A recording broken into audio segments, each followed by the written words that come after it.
say all the right things when I'm hurting. You always pick me up when I am down. It's like you have a spark that leaves me burning. Yeah, you just have your ways to get me high. You make all my dreams come true. It feels right when I'm around you. We could break up and then make up. I always come back to you. You move me in a way never thought anyone could. You get me high. You're my drug when I am feeling blue. Yeah, it's all you, 'cause you're the one. Yeah, the one. Yeah, you're the one.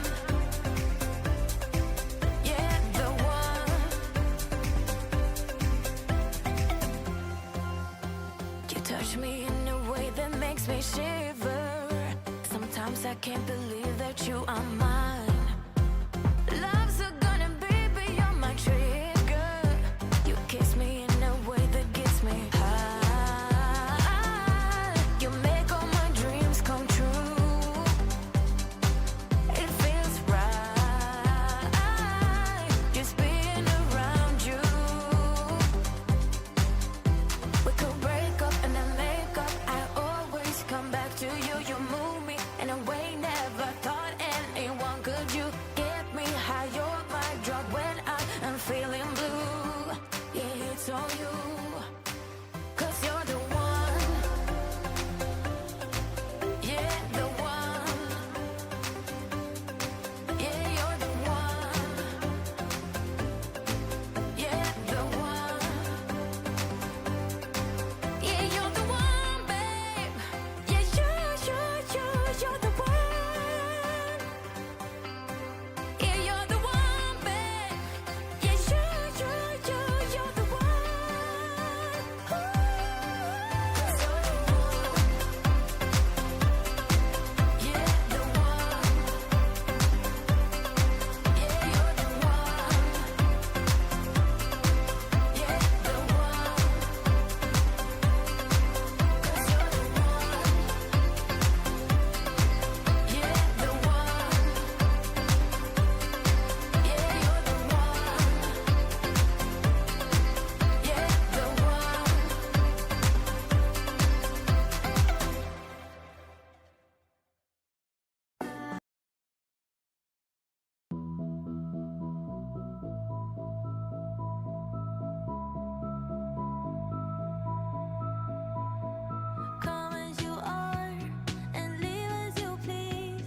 Hello, everybody. It is Friday.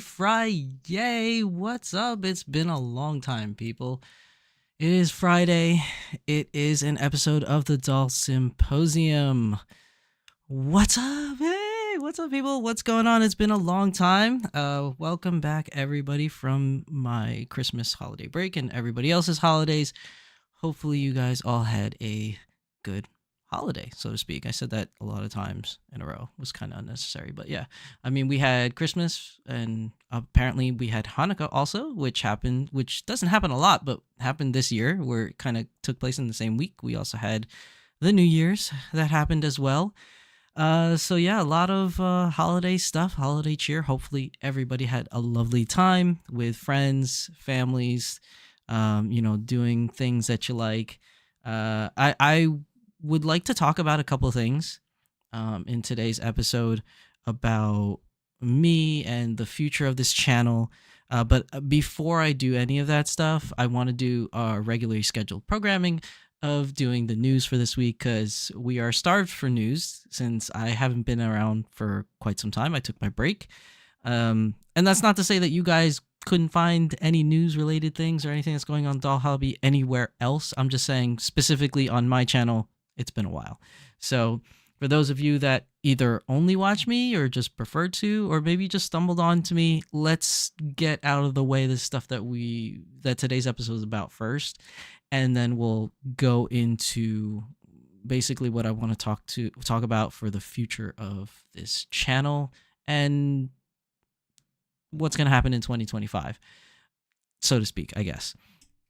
But before we do any of that, I just want to say welcome to everybody that's here on the stream. We have a couple people in here already. Kitten Cat Shop, welcome to the stream. And Scruffy Looking Nerd Hoarder, welcome also to the stream. And everybody else that is on as well, that is just pretty much lurking, which is totally fine. I mean, you don't have to participate in chat if you don't want to. But for those of you that are watching, welcome back and welcome to the first episode, or rather episode 77 of the year 2025. Okay, so as always, I have my beautiful little assistant here, Chitose, sporting her very lovely earrings and necklace from our good friends over at Kitten Cat Shop.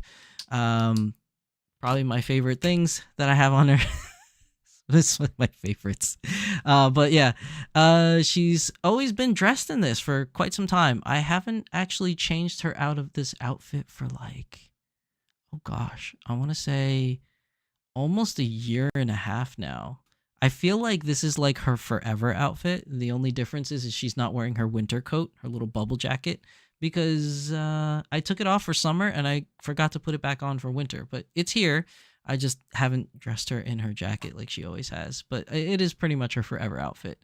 I know you guys probably have the same thing for some of your dolls. You'll have some dolls that you change outfits all the times, and some dolls that you have a forever outfit where they just look amazing in it and you have no interest in changing. I know my Cheryl changes her outfits with the seasons, but Chitose, I just like her so much in this outfit. She's pretty much just going to stay in it. Okay, so let's do the news and then we'll do the updates afterwards. So as always, we will start with some Dolphy Dream news. And let me just move some screens around so we can all see everything properly. Or at least I can see things properly. Because I should have done this prior. I always mess this part up of my streams. I don't set up my screen properly. Okay, here we go. So we're going to move over. All right, so we're going to start with Dolphy Dream news, and we are on the Volks International website, Doll Party 52 after event. I know a lot of you are waiting for this and are excited for this. So for those of you that are not in the know, last December, I think it was 18th, was it? Or 16th or something? It's like mid-December, essentially. We had our Doll Party 52 in Japan. And during that release, they released, obviously, the new winter outfit collection that comes out in every Dolpa. But they also released brand new dolls, which would be the two girls from Licorice Recoil, which is Chitose and Takina. Now, on this first page, you're going to see here that the after event is going to be January the 18th. So for us, In Japan, January 18th is a Saturday. It's not tomorrow, it's next Saturday. So for at least the individuals that are here on the East Coast of the United States, that would be Friday evening, usually around 9 p.m. Is when it will happen for us. For everyone else around the world, it's Japan's January 18th Saturday at 10 a.m. So you got to do your own research on how that works out during your time in the world. But for us over here in the East Coast of the United States, it's usually Friday at 9 p.m. And during that time, you'll be able to participate in the click war. It's not a lottery. It is a click war, so you do have to fight other people for this on the website. Now, what is going to be available? First of all, we'll talk about the outfit collection. It's the same outfit collection released during the event. You have some like distressed sweaters for that post-apocalyptic look. There are these two little YoSD resin girls that are going to be there. So those will probably be hot commodities for those of you that like to create. For those of you that like to collect resin dolls. And then for the outfits themselves, we have the distressed sweaters, like I said.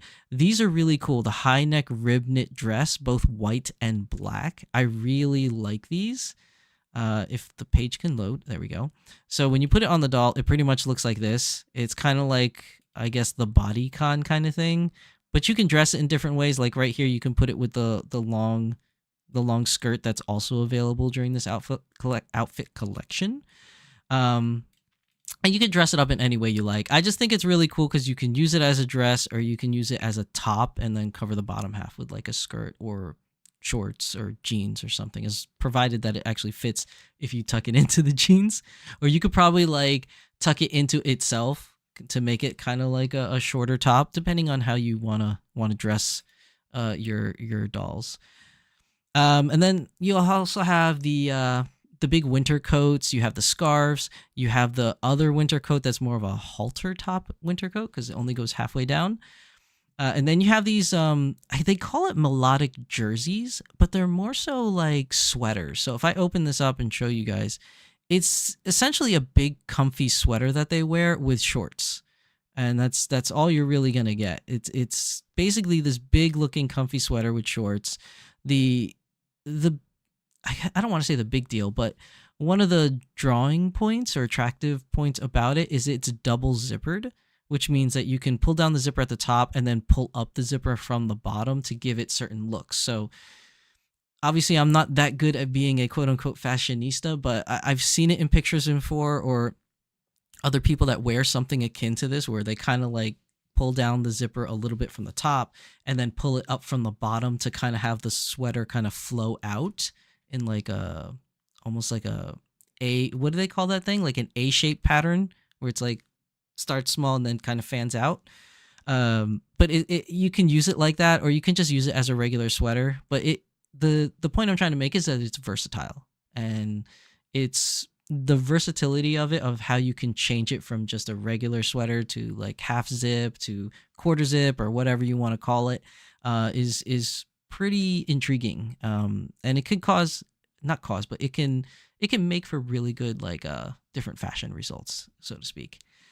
And then we have these 8-bit pattern t-shirts for both the smaller girls and the bigger girls. And then you have these gigantic platform shoes.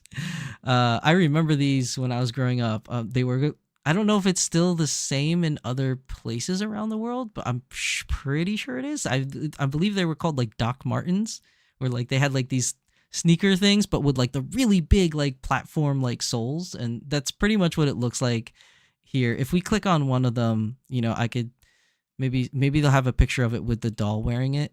But you can see from the side profile, it's like very big, and I don't see many people wearing it nowadays. But I remember growing up as a kid, a lot of the ladies wore like these big like platformer type of like shoes, whether they were like sneakers or like boots or something that had like the really big soles. I assume it was to make you look taller, but also it was like a gothic or punk thing, I think, back in the day. I don't know what the kids would call it now. But yeah, there's like these big platformy shoes, and then you have like a heart shape book bag. Now, what's funny about this is it's called the Ida bag. And for those of you that are not familiar in the Ida bag craze, Ida bags are essentially backpacks or bags that have like this clear area. So in this particular case, it's a heart shape. And inside that clear area, like people would put pictures or pins or something in there just to show off their fandom for everything that they like. So now you have your very own Ita bag for your dolls. So there's an example picture here with the, there's like a pin in here with a picture, and you could always change what the look is. In this one, she has bears inside the heart-shaped place. So you could always change what your book bag looks like from the clear area. Oh, this one, see, is showing the traditional Ita bag with badges. Although these badges, I feel like, are a little too big for the clear area because you can only fit a small amount. Normally, the Ita bags I would see at cons, it would have like, I don't want to say hundreds, but it has like maybe 20 or 30 pins in there that you could fit because it was always like a big area. But I mean, those of you that have Ita bags and participate in, you know, the Ita bag craze, you're like, okay, Shizu, we get the point. I'm just kind of like reiterating a little bit more for those that may not know what an Ita bag is. But you know, it's there, and I think it's a fun little thing that you can do if you want to do a me and a mini me at going to a convention or a doll meetup where you could dress in a way, have your Ita bag, then your doll dressed like you with also an Ita bag. So it's kind of a cool, fun, you know, me and mini me kind of thing to do. Ben Benjamin, welcome to the stream, Ben. What's going on, my man? Scruffy says Spice Girls shoes. Yeah, that's true. Spice Girls had those shoes too. You know, for real. That's pretty funny. King Cat says Skechers was famous for the ankle breakers. Is that what they called them though? Ankle breakers? I honestly didn't know because I don't wear them. I just remember seeing the ladies with them when I was growing up. I don't know if kids still wear them nowadays though. Ben says it's still popular in Japan. Really? Well, you know, I can see that, Ben, because Japan has the men and the women in Japan have very unique styles that's particular to Japan, and then some of that like kind of crosses over to other places. But yeah, they definitely have unique styles over there, especially if you walk around the traditional, like not traditional, but I mean like the always talked about like Shibuya fashion district and the Harajuku areas. You'll see a lot of people wearing those kind of things. I remember my last trip to Japan, walking around Shibuya and Harajuku, I saw a lot of like really interesting like fashion styles and statements going around those areas. I mean, you'll also see it too in different places like Akihabara and like Shinjuku, but like I remember Shibuya and Harajuku had the most with like their fashion styles that you could see all different kinds. Ikebukuro also was kind of like that too. Like there's a section of Ikebukuro, I forget which is the entrance, the east exit or the west exit, but there's an exit that leads out to where all the fashion stuff is. And then the other exit, whether that's east or west, leads to like more residential, I want to say, areas. Because I remember I got lost. I went the wrong way in Ikebukuro station, and I was in a residential exit. And then I went back into the station, which I had to pay again to get in. But then when I left on the other exit, it was like that big, you know, fashion district area, which if you follow this main street, it would take you all the way to Sunshine City, which is where Pokemon Center is, and blah, blah, blah, blah. But anyways, I digress, going a little bit on a tangent. But yeah, I could definitely see that, Ben, being really popular. Hey, Magical Girl Kit Kat, welcome to the stream. Happy New Year, my friend. Happy New Year to you, and to both you and Ben and everybody else that's watching this stream. Hopefully 2025 will be a good year for everybody, and hopefully everybody had a good ending to 2024. Like I said before, if you missed it in the earlier statements, I do have some announcements to make about myself and this channel, which I'll talk about after we finish with the news. So if you are interested in hearing any of those things other than the news, stay tuned at the end for that. Okay, so that's pretty much everything for the outfit collection on the Doll Party 52 after event. Now, if we are going to go to the other thing, hold on, I just need to go back to it. Where was it? It was somewhere here. Oh, here we go. So the other thing that's going to be in the Doll Party after event is Licorice Recoil. These are in preparation right now. It's going to be January 18th at 10 a.m. Japanese time, which again, I said if you're on the East Coast, it would be Friday, 9 p.m. for you. So the Licorice Recoil girls, very, very cute.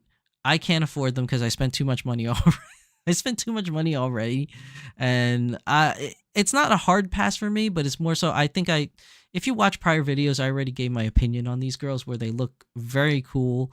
The outfits are really nice. I really like Chisato a lot, but there's something about her face that throws me off. It's not that she's ugly. It's not that she doesn't look right. I just think she's smiling too much, if that makes any sense. Like, I like her smile, but there's something about her smile that just throws me off, where it's just kind of like a pass for me. But what I do really like is these secondary outfits that they're releasing as well. These are really cool. So Chisaso's outfit is so awesome. I think I might try in my hand at the Click War to get her secondary outfit, and then I can have my Kizuna cosplay as Chisato. The Takina's casual clothes outfit also looks really cool. I'm debating if I should pick that up or not, but I really do want Chisato's. Whether or not I pick it up, I don't know, because again, money is short. It's a little tight right now. But if any of you are interested in any of these lovely girls, or both, or just the outfits, make sure you sign into the Volks USA, or not Volks USA, Volks International website on January. For us, in the United States, it would be January 17th. I just don't know what time frame for you guys. So for me, it's 9 p.m. If you're in California, it would probably be 6 p.m. If you're Central Time, that might be 7 for you, or 7:30. I honestly don't know. And then if you're in Europe, if I were to guess, because I think you guys are 6 hours ahead of us or something, or 10 hours ahead of us, you might be like early morning on Friday for you guys, I assume. I don't know. I'm taking a guess. But yeah, if you want any of these characters, that would definitely be the time for you. So just keep an eye out for that. This is going to be the news week this week. So next week is Beyond the Doll. So I'm not going to make any announcements for this. So this is your time to know that, hey, it's a reminder. This after event is coming up. So just pay attention for that. Now, another announcement from Volks International, which I know one of my viewers in particular, Batman Jackson, is particularly interested in, is going to be the new Snow Miku 2025 event. So the Snow Miku 2025 event is an event that happens every single year. So you have 2025, 2024, 2023, so on and so on. And every year there is a new outfit for Snow Miku that gets released, or a new Snow Miku doll, which we haven't had in a while, but you know, back in the day there was Snow Miku, and then we had a re-release, I think in 2022, of Snow Miku again, because a lot of people wanted to get her and they couldn't get their hands on her, etc., etc. And then in the in-betweening years or whatever, you have a new outfit collection. And now they haven't released what the outfit would look like, but traditionally, the outfit that she wears in all the promotional pictures is pretty much the outfit that we're going to get for the doll. Now, if we scroll down here, and where was it? There was what's it called? It's called here we go. The Crystal Snow Outfit Set. That's the name of the outfit it's going to be. And if we go to the official website, and you guys can see, this is it. This is going to be the outfit. There's another picture down below, which is a little bit clearer. Right here, you could see here, you got the one thigh-high sock, the striped one. You got these really cute shoes with the, it's not even a bow. It's just like a circle thing there. You have like, I guess, what can be called a garter belt ribbon thing. I don't know. You have the dress itself. It's got really cool, like, over-the-shoulder straps, but it's not really, I don't know what you call them. It's not really over the shoulders. It just kind of hangs off to the side. If you look really closely at the picture, there is a pearl beaded rope that goes around her waist and down towards the skirt. The skirt is also two different skirts. You have a blue pleated schoolgirl skirt thing with snowflakes, and then underneath it kind of comes out to this white flowy kind of skirt thing on the bottom. So it's kind of like, it's like half and half. Like the blue part is kind of triangular and the white part's triangular, so they both show at the same time, just on different sides of the outfit. I'm assuming that this new outfit will also come with a new wig. Some of the prior Miku outfits did come with wigs with the outfits, and the only reason I say I assume it will is because you could see there's different colors in the wig in here, as well as the snowflake patterns that are in there. And then you have these hair decorations that go on it. So I feel like it would be a little hard if you had your regular Snow Miku, you dressed it up in the outfit, and then they just gave you pins or clips to put these little decorations in her hair, which is totally doable. But I just feel like if they're really going to go all out, it would probably be a wig with all that stuff put on already with the different colors of swirls in her hair. Especially the little curls at the bottom, which usually Miku does not have. So I think it would be really cool if they did add the wig with it. But again, this is the promotional picture. So it's not a picture. This is not what the actual set will look like. But historically, most of the promotional pictures in the past have ended up being exactly what the dress is. Maybe there's going to be some small changes because physically it can't work, like this little bunny hanging off her hair. I'm pretty sure there's not going to be a bunny hanging off her hair. So like things like that might be different. I assume that she might come with the scepter. If you can see here in the picture, she's also holding like a snowflake scepter in her hand. So this is definitely one of the cooler outfit sets I've seen for Miku. I'm not a big Vocaloid fan, so I don't really pay too much attention to the Miku stuff, but I did notice that amongst all the different Miku outfits that are available, I would have to say, aside from the pink schoolgirl one that's super popular amongst pretty much everybody, I think this is my next favorite one. I think this is such a cute and adorable outfit, and the color scheme is just right up my alley. Like I like this kind of color scheme of just like blues and grays. I mean, a little lavender thrown in there would be nice, but but obviously it's Snow Miku, so it has to be like blues and grays and whites. So it's really beautiful. I adore it a lot. We do not have any we don't have any information as of yet as to when the release date would be for this outfit. Historically, at prior events, they usually release a pre-order for this outfit on the beginning of the actual concert for the Snow Miku event, which usually takes place in February. So I would assume we're going to get more information as we get closer to February as to the price and the release and whether or not it will actually be a pre-order or maybe even a click war this year.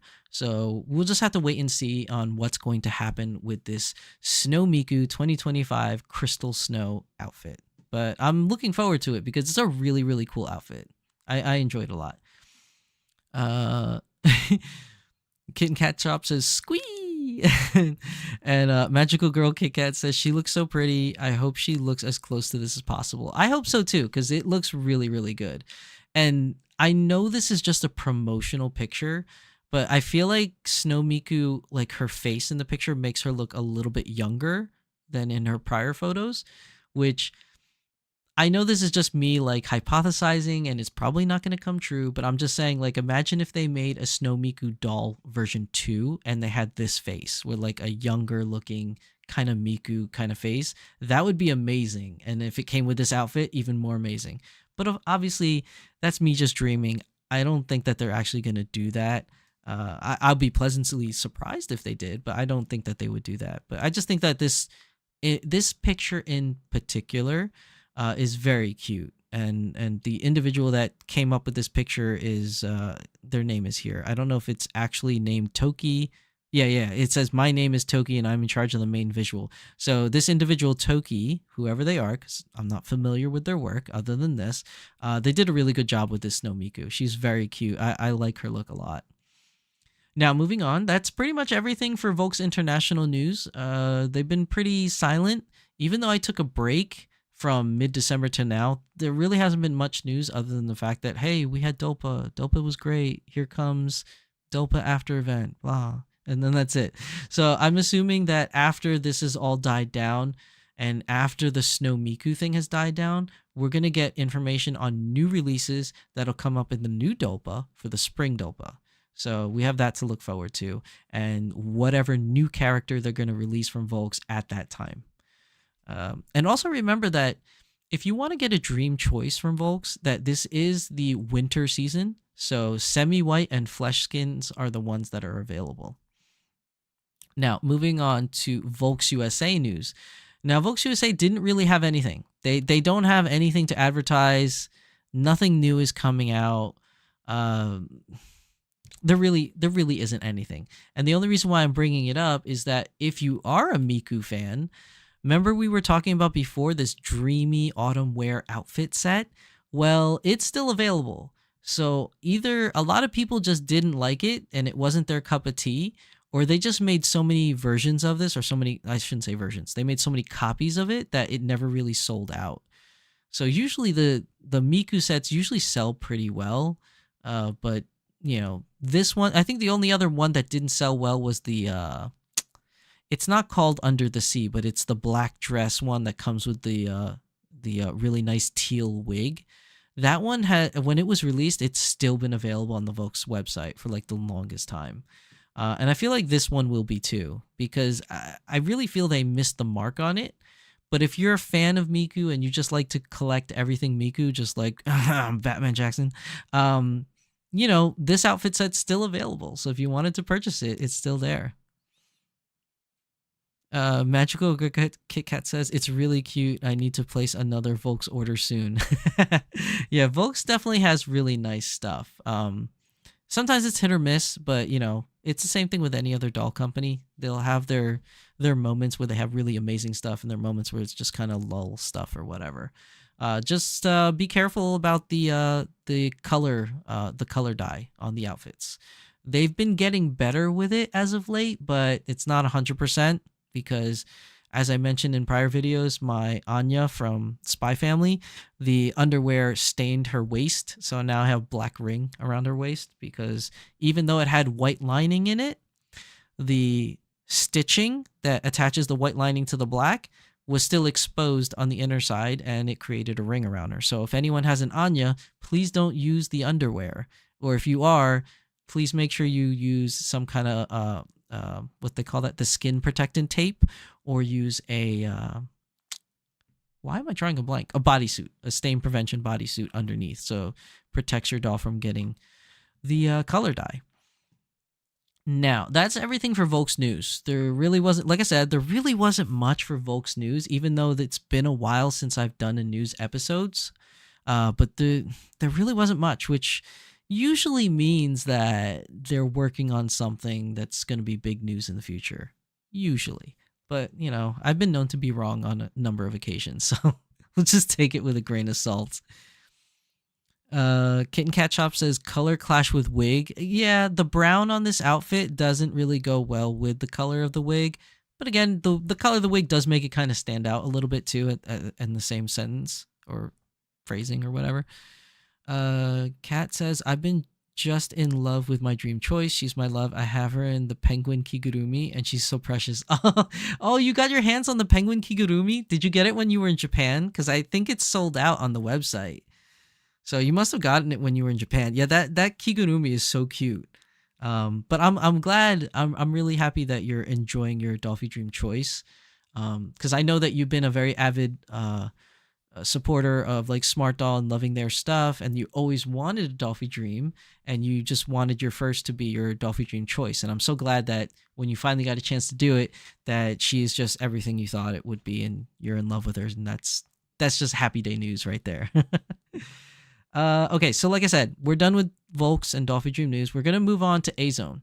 Now there really isn't anything in Azone either. The only thing that's going on in Azone is we have okay, I'm gonna circle back to this, but I just want to show you guys really quick. They've released a couple of new items, but these are more so items that I really don't pay attention to on my channel, and it's all these little what do you call them? Pure Nemos. So we covered this in the very last episode of the Doll Symposium, where they had these Pure Nemos being released in the really cuddly animal outfits. And then like after that, they've just been releasing Pure Nemo after Pure Nemo, which I normally don't really cover anyways. But if you're a Pure Nemo fan, which are the, you know, the little small like 8-inch dolls, There's a couple that was re-released, like a reindeer. You have like these cat ear ones, another cat ear ones, and then some steampunk varieties. So if you're interested in Pure Nemo, check out their website and you'll see all these new girls that were released. But the interesting thing that I wanted to show you guys is they're going to have their Doll Show 74 for Azone on Sunday, January the 19th. Now, the event is usually where they release some of their prototypes of things that are coming up for the year of 2025. So there's a bunch of different things that's going to be shown there. Now, they're not really going to show it here on the website because they're kind of saving those things for when you get to the event.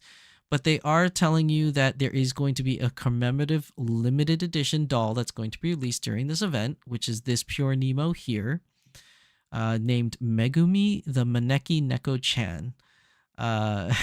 So she'll be released during the event. I'm sure at some point in time she may show up on internet sites. Who knows? And just keep an eye out, especially on azone.net, to see if you could find her. And she's going to be 19,000 yen. Now, another thing that is interesting that they're going to show here is if we move down a little bit, where is it? Here we go.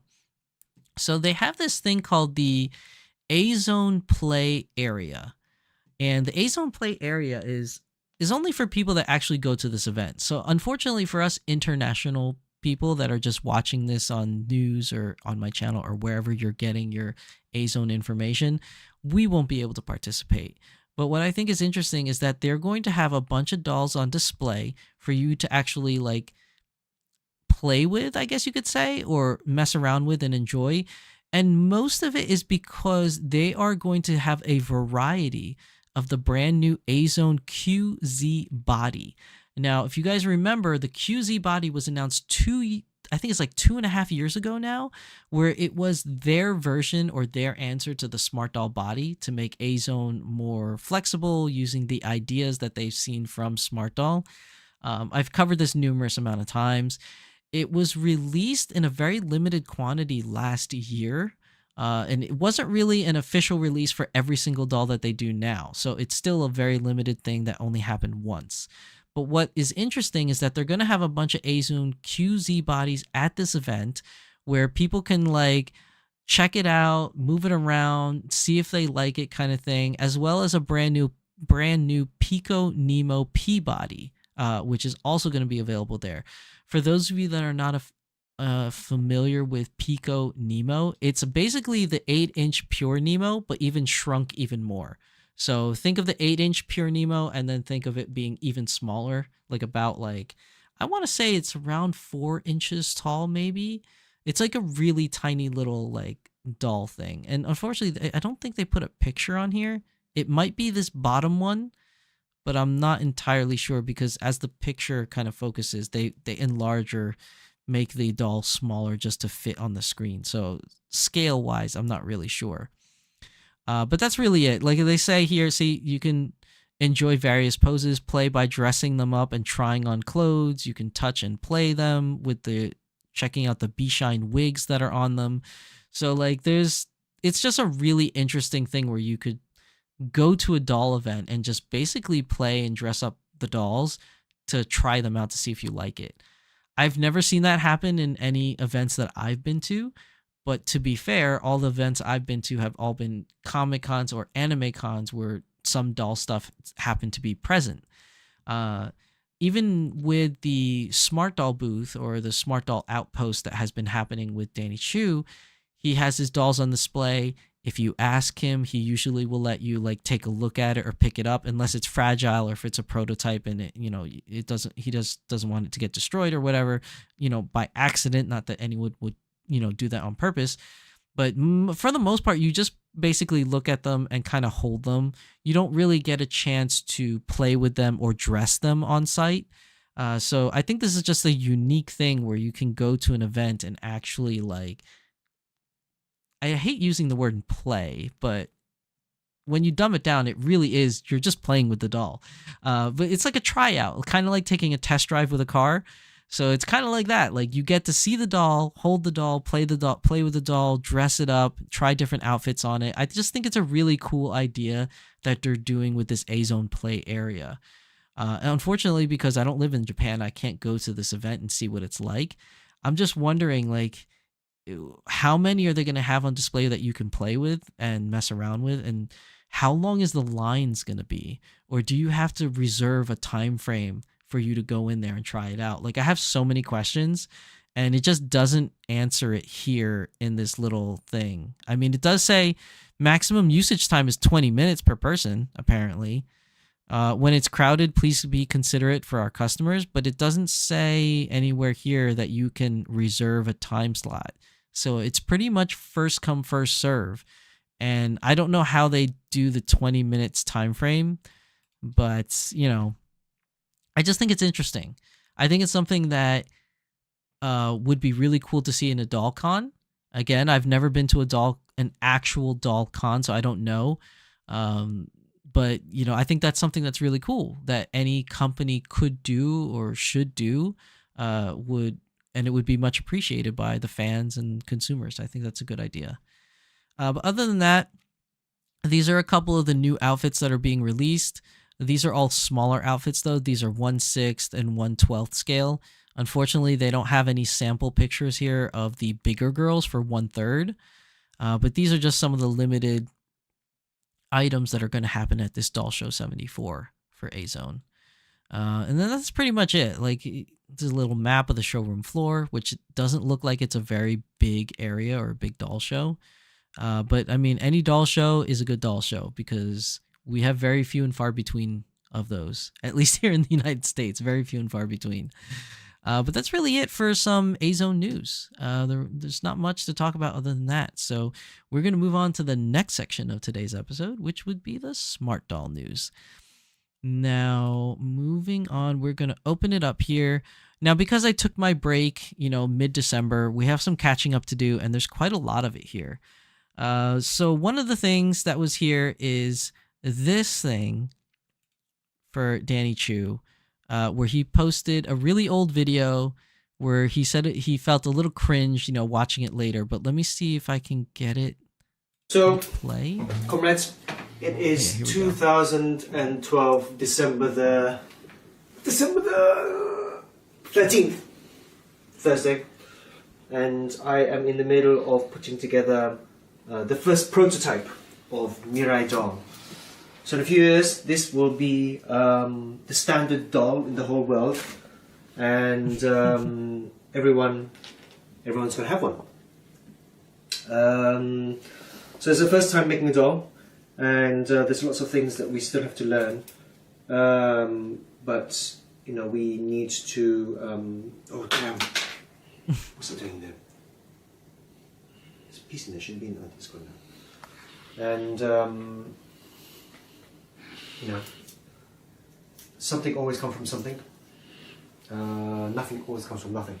So you try and do stuff, and if okay, it gets cut off because I think you have to watch like the original reel to get like the full thing on his Instagram page, but you kind of get the gist. Like, it's funny if you read the little blurb that's down here. He basically takes a reflection back to when Smart Doll was starting and the thoughts that he had and the ambitions that he had for the company.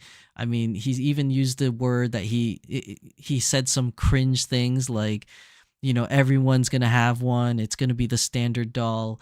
And what I think is very interesting about that statement, and I totally agree with him in what he says in this post, is that he set out a goal for something.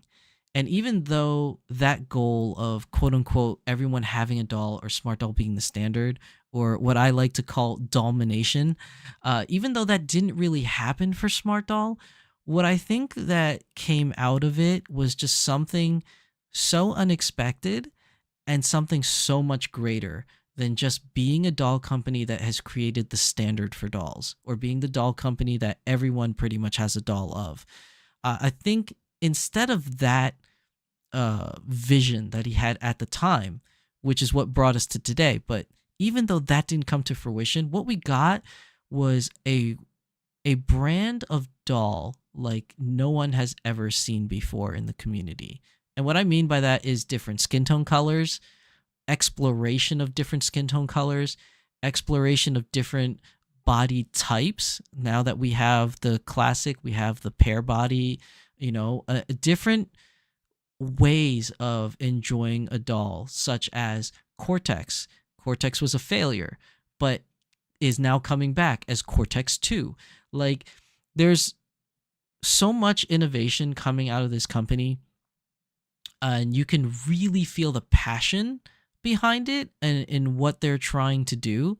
And it's like he says, even though they said that they wanted to be the standard, or he said he wanted to be the standard, instead he became something so much more than that. And even though he always says it, that sales is not his goal, making money is not his goal, he's said it for many, many years since he started the company. What's really cool is that even though he doesn't set out to do that, the after effect of what he has created is essentially doing that for him anyways. You know what I mean? Like, the fact that he created something that the community didn't know that they wanted but sorely needed. It's kind of like Batman. We didn't get the hero we wanted, we just got the hero that we deserve. Or Gotham didn't get the hero that they wanted, but the hero that they deserved, kind of thing. In a way, in a sense, it's kind of like Danny in a way where, he brought to us not exactly something that we were asking for per se, but something that the community sorely needed and deserved. And I think that is way more precious and way more important than anything that he tried to manifest in the very beginning days of the company, which is I think is a testament to what he has done and what his team has provided. And it's interesting. I don't know. I always get so emotional about these things. Sometimes I wonder to myself that the reason why I get emotional about it, or I feel a certain connection to it, I feel like a part of it is because I got to know Danny as a person, and I had that unique opportunity to get to know him as a person rather than just a company. And what that also does is that because Danny is who he is, and because he goes and he does things the way he does things, many, many more people other than myself has had the same opportunity that I had. In the beginning, I was I'm still grateful, but what I mean is, in the beginning, it was so amazing that I had that opportunity, because I was like, hey, not many people get this opportunity, and I feel blessed that I was, and I still do. But the amazing part is it is no longer unique to me. It is something that is to be shared with everybody, and that's really cool. The fact that he doesn't per se cherry pick certain individuals, if that makes any sense. Like, sure, he has his creator page and he has his group of people that he directly communicates because they are also contributors to the hobby. So he works with them because they work with him in designing and creating and things like that. But aside from that aspect of it, he makes an avid, I shouldn't say avid, he makes it a point to go out and meet as many people as he can that is interested in what he loves and what he has created. So when he goes to these anime conventions and he goes and he meets everybody, like he always wants to meet everyone and talk to everyone. And you might say that, yeah, that's research purposes. That's so that he can create more things that people want. It really isn't. It's essentially the same thing that I do here on this channel.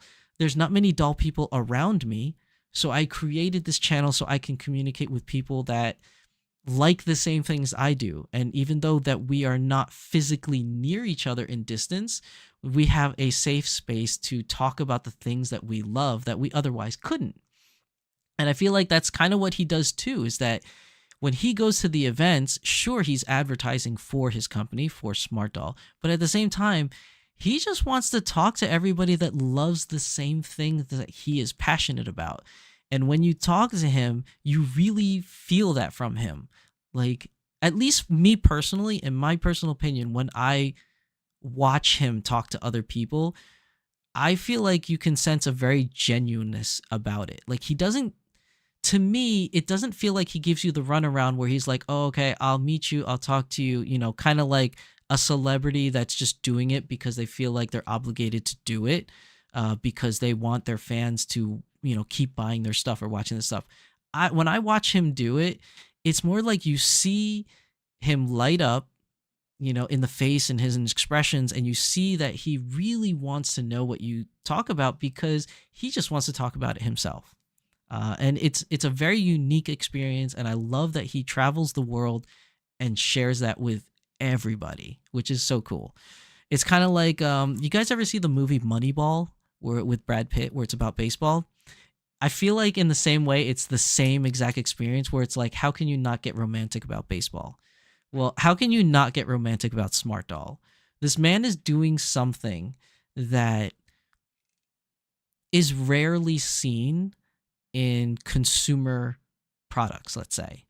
Like, you don't see this level of dedication or this level of communication with your consumers from Target or Apple or, Tesla or, whatever other company like Sony PlayStation or, Xbox. You don't see that. And yes, those are really big name brand companies, but you have a small team of 18 plus Danny making these dolls. And even though they're a small team and they can't crank out the numbers that the big companies do or the amount of production that the big companies do, but still they do what they can to just, spread whatever kind of creativity that they can out there in the world. And it's just so interesting. Like, how can you not get romantic about Smart Doll? Like, it's just really cool. And then him sharing his roots, his thoughts of before the company, his expectations in these, look back videos. It's just, you see another side to the company that you don't normally see. And maybe that's something that you do see in other companies, but way down the line. Like, for sake of example, Netflix. How many of you have Netflix accounts? How many of you have noticed that on Netflix, they're really, really ramping up their documentary section? Like, there's so many things I'm learning as an adult about companies that I grew up with that I never knew. Like, or celebrities that I never knew. And this is things that I'm learning now, years and years later. But Danny's doing it in the moment kind of thing, which I think is special. And I think it's different. And for those that have been on this train ride of Smart Doll from the beginning, and even if you're not from the beginning, even if you jump in the middle, you can kind of already feel it and see it as you follow along on this journey of where Smart Doll gonna go next. And I think it's really, really cool. And how can you not get romantic about Smart Doll? It's just, I think it's a great analogy. It's just taking it from Moneyball. How can you not get romantic about baseball? How can you not get romantic about Smart Doll? I don't know. I know that's just my take on things, and maybe y'all don't agree with me, or maybe you do, but that's just the only way I can really experience the sensation or the feeling of watching this company grow and evolve to what it is now. And what it will be in the future, because you never know what's going to happen with Smart Doll. It could go on forever. It could stop on an instant. We don't know. We have no idea. But for as long as we're here for the ride, I'm enjoying every minute of it. Marie Velez says, hello, everyone. Happy New Year 2025. Welcome, Marie Velez, to the stream. Happy New Year to you as well. I hope you had a wonderful end to your 2024, and I wish nothing but the best for you in 2025. Magical Girl Kit Kat says, it's hard not to get emotional about it. I ugly cried watching it. Whatever it is that you want to do, this is really inspiring. I really feel so. Like, I really feel the same way. And some people might say, oh, he's Danny. He's the son of Jimmy Choo. The only reason he's able to do this is because he gets money from his dad or whatever, because he's rich. It's not the case. If you really listen to his story, if you really read his story, on the Smart Doll website, where he came from, what he did, this is all his own money. Like, before he created Smart Doll, he was a very, very successful programmer, doing programming for big name companies like Amazon and etc. And he made a lot of money doing that. He made a lot of money when he came to Japan, starting his own business and doing TV shows and, doing his blog and all this other kind of thing. So for all those people that are naysayers out there saying that like, oh, people like us, we can't do the same thing he did because we don't have a rich daddy. That's not the case. This is in every sense of the word, I feel like this is a self-made man, like he worked hard to get to where he is, and this is the result of hard work. And I feel like any of us could do the same if we had the same amount of determination and willpower to do so. So it is definitely, inspiring. Nothing comes from nothing. Everything comes from something. That is true. You sit around and do nothing and nothing will happen to you. But if you put yourself out there and you try to create something, something will happen. It may not be what you wanted to happen, like being the standard of all dolls and everyone having one, but you may get something even better. And that is the whole point of this video, which I think is absolutely inspiring.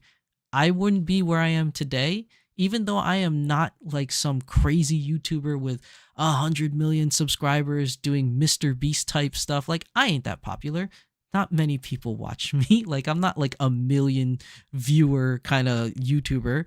But if it wasn't for an unboxing video that I had the courage to do one day, and if it wasn't for the fact that I decided to take up the courage to do a video with my face on it and just talking to people, explaining why I love the hobby, if it wasn't for the fact that I travel around the United States, at least on the Eastern Seaboard, doing panels about dolls, just spreading the love about dolls, I wouldn't be where I am today without taking those risks. And are they financial risks? Not really. Is it like huge risk? No. But if I sat around and did nothing, none of this would be here today. I wouldn't be here today with my channel the way it is. I wouldn't be here today. I wouldn't have been a guest at an anime con, a guest speaker. I wouldn't have been able to help Danny create C2 from Code Geass. Like, if I did nothing, none of that would have happened. So it is very true, Kat. Like, and it's very true what Danny said. Nothing comes from nothing. Everything comes from something. So, you just have to try. And if you fail, you fail. Get back up, do it again. Beautifully said, friend. So grateful for you. No, I mean, it's just, it's not just me. It's just, I draw a lot of my inspiration from this man. Like, he's done things that a lot of us have always dreamed to do, but not many of us has actually tried to do it.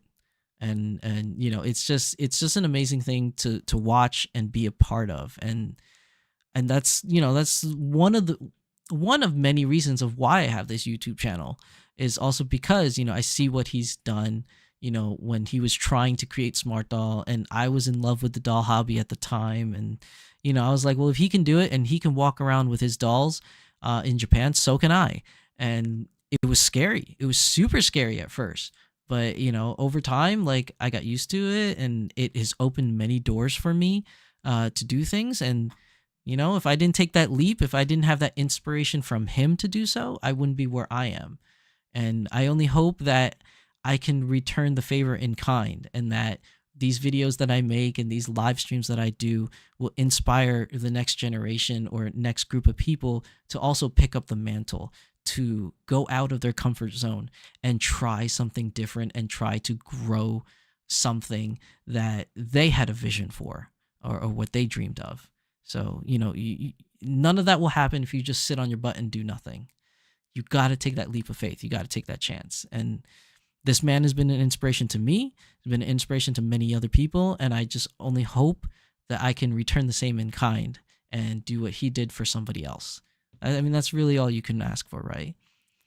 So other than that, moving on, because there's a lot more stuff to talk about in Smart Doll stuff. We have the Merry Christmas thing. So he has like a bunch of like Christmas photos that he's taken of his new Cortex 2 girl. There's not really much to talk about that one in particular. But then moving on to this next one.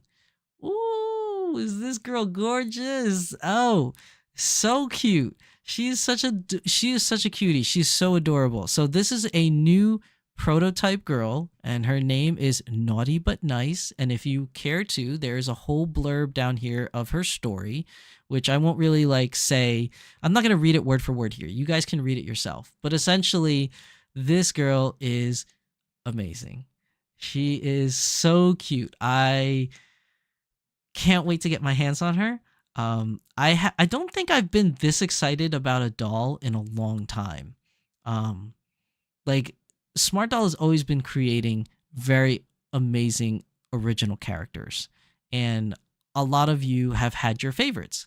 As you guys know, mine is Chitose, is my favorite, and along the way, I have fell in love with many other like characters of his, like Kizuna, and then there was like Kanata, and and then there's some I haven't already collaborated girls, and then there's Marvel, and Courage, and all that. But I feel like this girl has lit a spark in me, like another spark in me, where I'm just like, ooh, this is like the new best thing. And she is so gorgeous. I love her hair. I love the hair color. I love the wig. I love everything about her. I can't wait to get one of these. I'm on the fence right now because I can't make up my mind if I want to get one in tea or in coffee. I don't have a coffee girl yet, so this might be my first coffee maybe. But I'm still debating on what skin tone color I want to get her in when she comes out. But Naughty But Nice, for me personally, this is a real winner. I'm excited about this. So obviously she's a prototype. I don't think he mentioned anywhere on here of her release date. Yeah, it doesn't say anywhere here. So we don't know when she's going to be released, but hopefully soon.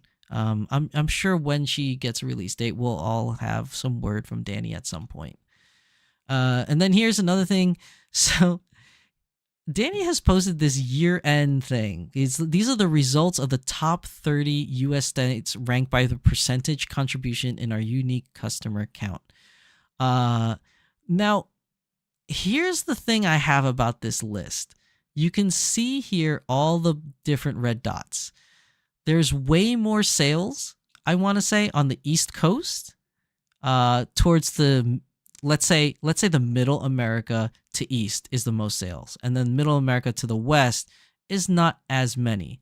But the funny part is it's more spread out, right? Like most of the sales are in California because California is number one, but California is also the biggest state I think we have in the United States. I don't know if Texas is bigger, but I think California is pretty much bigger. So, it kind of fudges the numbers a little bit because there's a lot of people that live in California. But I don't know if he means percentage based as in just sales in general or sales per square populace. Like, you know what I mean? Like for the size of California, it has the most sales versus the size of like, let's say New Jersey. Because New Jersey was where I am, is number 15 on the list for 2.68%. But New Jersey is one of the smallest states in the country, aside from like Rhode Island, I think like New Hampshire maybe, and Maryland. It's one of the smaller states. And notice that the bigger ones like California, Florida, Texas, New York, Washington State, Illinois is kind of a medium-sized, I guess, state. North Carolina is big. Pennsylvania is big. Maryland is another small one. Virginia, I say, is like medium-sized. Ohio and Michigan's like medium-sized. Georgia's a big state. Oregon's a big state. So it's like, I don't know if these sales figures are just sales per square mile of the state or just sales in general. I think it really is just sales in general. And if that's the case, then there's just way more people that live in California than there is in like Texas or whatever, because it's just bigger populations. But it's funny too, if you go down to here and you look at least on the East Coast, like look at Los Angeles, man. Los Angeles like peppered with dots everywhere. And we know that Los Angeles has a huge smart doll community over there. And here's Texas. So there's the Texas area. I've never been to Texas, so I don't know what I'm looking at, but this area here is probably one of the big cities, I would assume. Maybe Dallas, maybe, or Houston or Austin. I don't know. Here's more spread out. But the interesting thing is when we get to New York. So here's the thing. This is New Jersey here on the left. New York is above us. And then New York here, this is just New York City right here. This is New York State. This is the state, which is huge. And this is the state of New Jersey all on the left. But right here in the middle, that's New York City and its outlawing towns or boroughs. So, you know, you have New York City, you have Manhattan, you have Queens, Bronx, Brooklyn. You know, this is Staten Island, but you also have like Long Island. You know, there's like, there are so many dots here, but yet, even though I live here, when I go to New York City, I have never, ever seen one doll person in the wild in New York City. Whenever I go to New York City and the outlying boroughs, because we go to Brooklyn sometimes because they have a lot of really cool like food places to eat there, and it's kind of like up and coming now. It's like really trendy. I go to the Brooklyn, I'm in Manhattan. I have never, ever once seen a smart doll person anywhere in the wild in New York City. And look at how condensed the dots are. It's like so many dots. Where are you people? Where are you New Yorkians? Where are you? It's just so crazy. Like, I have done conventions in New York City. There was one called Liberty City Anime Con, which I have done many panels for. It no longer exists anymore, but I remember doing so many panels there, and I never ever see a New Yorker at that con that likes dolls. I met one, which is a very good friend of mine now, and we hang out and we talk all the time now. But that's pretty much the only other person. And the only other people I see in New York City with dolls is whenever Danny Chu comes to Anime NYC and we have a meetup. That is the only other time. But in the wild, when I'm walking around with my dolls in the wild doing photographs or Let's Travel videos in New York City, I never run into another doll owner. And even though I'm outside taking pictures of my doll and videotaping with my doll, I never have anyone come up to me and say, hey, I'm a smart doll owner too, or blah, blah, blah, and talk about smart. I never. So where are all you people? Where are all of you? All these red dots. There's so many red dots. How come I never run into any of you? It's so crazy. How is this possible? Let's see. Christina Kowald says, biggest high ever. One missed your greatest show. It all made... Wait. Biggest high ever. One missed your greatest show. It all make my week. Hope everyone... Oh, sorry. I wasn't reading that right. No, I mean, you know, it's fine. If you can't make it to the show, it's not a problem, Christina, because as you know, you could watch it in the VODs later. But thank you for coming, and I appreciate you, being here and just spending time with us. And welcome to 2025. Magical Girl Kit Kat says, it's crazy to see how many people. Yeah, there's so many. Mika says, I'm in the wild just hiding. Get out of the bushes.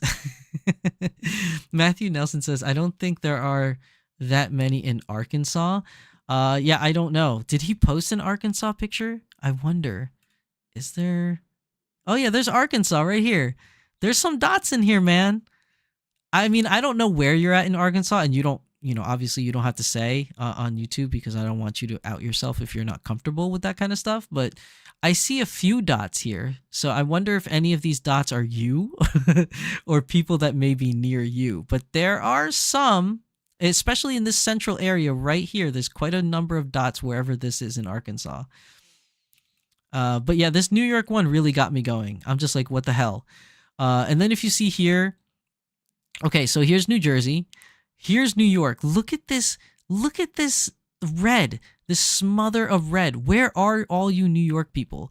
And then down here, you see this big smother of red here in South Jersey. This is actually not South Jersey. That is Philadelphia. So we have a huge amount of smart doll owners in Philadelphia as well. Where are you guys? Like, I've done cons in that area too. Where are you guys? I don't see any of you. And then we have down here, we have Maryland. So this is where in Maryland is where we would have like Otakon and stuff every year. So there's a huge amount of people down here in Otakon as well. So like, or Washington DC area. Where are all of you? Like I've done so many doll panels in Otakon, and I meet some doll people, but most of the doll people I meet at Otakon are people that I already know. Like I've seen them at prior doll panels that I've done, and every now and then I would meet like new people. But judging by how many red dots there are here, where's the rest of you, man? Like There's so much red here. Where's the rest of you? And then Massachusetts over here, I also did quite a number of doll panels in Massachusetts and Boston. So they have Anime Boston. I've done a bunch of like doll panels at Anime Boston. I haven't gone in a few years, but I did it for like, I think 4 years straight.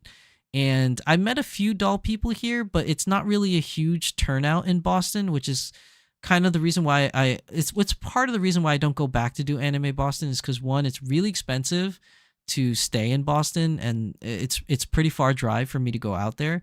But also, like, I just didn't have much turnout for Boston as I do in like other cons. But I am trying to make an effort to go to cons that I've never been to before in order to, you know, spread the word of the dolly love in other places. But yeah, man, there's like a lot of people in Boston too. Like these maps are crazy. And then you have some people in Chicago. I know there's a doll following in Chicago because Puddle is there, which is a doll convention. Where are we? Like Illinois. There's like a lot of people over here. Is that the same place? Hold on. Oh yeah, that's the same place. That's Chicago. So like it just looks even darker around Chicago over there. But this is insane. Like there's like all these people. And then you have Florida. So you have Central Florida here. You have South Florida. This is like the Miami area. And then this middle area, is this like Orlando or like Jacksonville type area here? Or is Jacksonville on the left? I always forget for like Florida. But like, yeah, you have like the really big cities of Miami. And then here in, which I'm assuming is Orlando area. And I think maybe this is the Jacksonville area over here. Maybe. Because I think Jackson's near Bay, right? They're near Bay. There's like a little bay right here. I don't know. I'm just guessing. Like Tampa Bay. Maybe that's Tampa Bay. Oh, that could be Tampa Bay, Florida. I don't know. Maybe. But yeah, I just think looking at this map is really, really interesting. I think it's very cool. And then our first post of the new year. So this post has got me going. This post has definitely got me going because if you read the little blurb here, I think this is a really how do I explain this the right way or describe it where I can get my point across the correct way. I think what this post is of him talking about his plans for 2025, it's so scary that in some ways, not in all ways, but in this specific post that he made. So how do I say this? Okay, so Danny has basically said in this post that, that 2025 is going to be a different year for him. He wants to stay away from the screens, essentially, like less social media than before, more time with real life experiences, more time spending with his wife, more time traveling the world. And, he deserves that. I mean, just as much as all of us do. Like, if you work hard for something, sometimes you deserve a break. You need some time.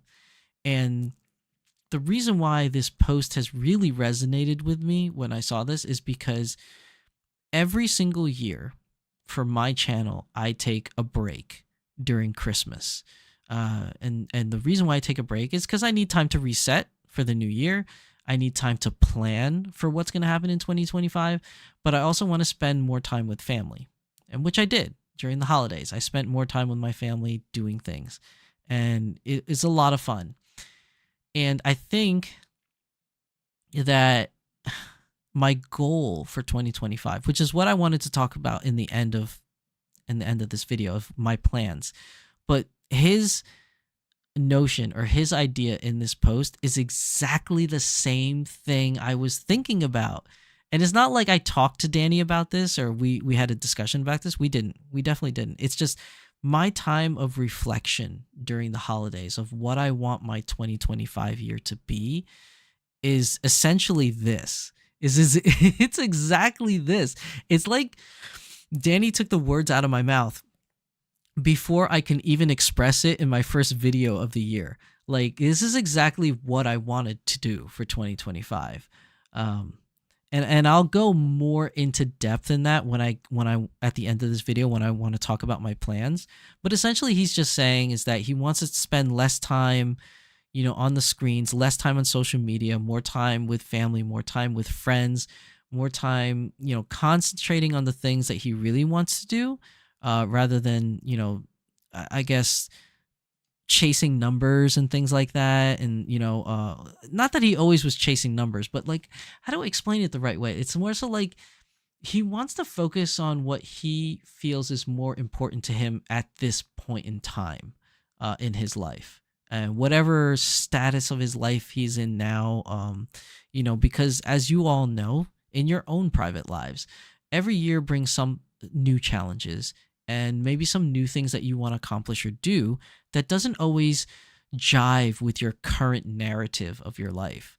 And I feel like that is more prevalent for me now than any other time, because I think in 2024, what I did the most in 2024 was branch out to other things, and tried out a lot of different things that I normally didn't do.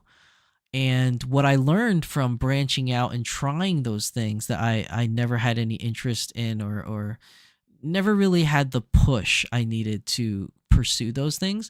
Now that I've tried them, I'm really interested in pursuing them. So I think in 2025, my platform is going to change a little bit on what I want to spend my time on. So I'll explain in more detail later at the end of the video. But I think that this post for him is, very telling of what his plan is going to be. He usually goes to anime conventions. That's been his go-to when he, brings his dolls around all over the world.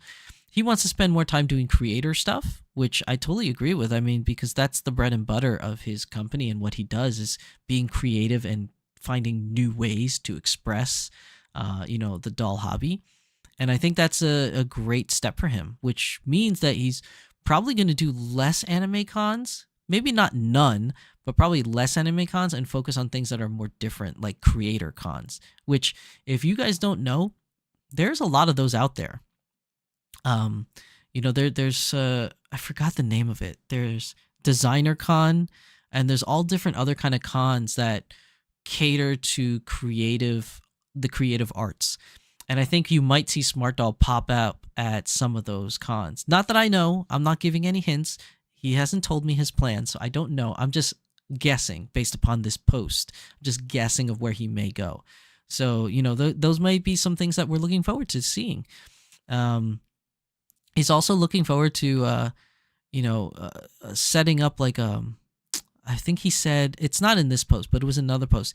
He's setting up like a Smart Doll boot camp, apparently, for Cortex 2, where he's going to be working closely with creators around the world on how to utilize Cortex 2 in different ways, which I think is amazing. That's going to be a really cool thing. Some people that are in this chat right now might be a part of it. But I think it's amazing to see that other people that are not otherwise engaged with Smart Doll on the business end are now not necessarily on the business end, but are now having an opportunity to work with the creator and explore different avenues of where Cortex 2 could go. And I think that's an amazing thing. And for those individuals that are going to be working with Smart Doll in the current future on these products, I can't wait to see what you guys turn out. I'm definitely not a part of it. If any of you are wondering, I'm definitely not a part of it because I'm not a creator like that. I don't know how to build things or make things. And it's not that I couldn't. I'm sure if I really devoted my time and really went for it, I probably could make something. But my passion doesn't really lie on creating. Like, I'm not that type of a person. Like, I'm not a face-up artist. I don't make wigs. I don't make clothes. What I do make is videos. So that is my thing that I do, and I do love to talk. For those of you that know me personally and have come to know me personally over the years, you probably realize I talk a lot. That's just what I do. That's something that I like to do, and I can't shut up for some reason. And that talent or that skill doesn't really lend very well to creating new avenues for Cortex. So if anybody was wondering if I'm participating in this project, that's not for me. I haven't applied for it, nor has Danny asked me, nor did I ask for, Danny myself, because I know that this is an avenue that my particular skill set doesn't really apply to. But I'm hoping, or not really hoping, but I can't wait to see what our creators all around the world come up with and work with Danny Chu to what kind of creativity will come out from it that we can all love and enjoy. Because so far, I feel like the weird thing is, I feel like so far everyone that has been a part of the Smart Doll creation has, in some way or form, has struck gold. Not necessarily in the monetary way or the material way, but sometimes in the creative way or the mental way or the well-being way. And I know I'm talking in philosophical or metaphysical way terms, but I just mean like, you get more out of these kind of programs and these opportunities than what you would think. You get, it's not about the monetization, and it's not about the, for lack of a better word, like street cred. It's more so that feeling of self-fulfillment, like you made something, or you are a part of making something, and that feeling or sense of accomplishment is so crazy cool. Like I said before in prior videos, I participated in helping make C2 for Smart Doll, and my role in that is very, very minor. Very minor, because again, I'm not a creator. I don't make things or whatever. All I did was lend my input and my creative aspirations of what I wanted the character to look like or what should look like. And in the long scheme or the grand scheme of things, that is a very, very small part or contribution to the project. But even no matter how minute that was, for me, it made me just feel so good that I helped create something. And that is a feeling I've never, aside from like my kids, this is a feeling that I've never really had before in my life, that sense of fulfillment or creation, that something that I was a part of is loved and cherished by many people around the world. Like, so that's what I mean by it. Like, it's not so much that participating in this project will get you monetarily value or street cred. It's more so that inside sense of achievement or self-fulfillment that you're going to get from this. And that's really, really cool. So to all the creators out there that is going to be working with Danny on this project, I hope and I wish all the best for you. And I hope that you guys also get that sense of feeling or sense of fulfillment, because it's such an amazing feeling. And maybe you get that all the time because maybe since you're creators, you always are making things, so you always get that feeling. But for me, that is definitely a feeling or a sense of accomplishment that I will always hold in high regard for my personal I don't know, sense of achievement or amusement or whatever you want to call it. But I don't know. I just really liked it. Okay. So, oh my God, what did I do? I blew up my screen. Okay, hold on. Okay, moving on. That's everything for the timeline. Let's go on to the pictures. So when we go to the photo timeline, we're doing some catching up to do. And I think this is where we left off last time. So before we start going over all the pictures, let me get a drink of water, because I've been talking for so long and my throat's getting really dry.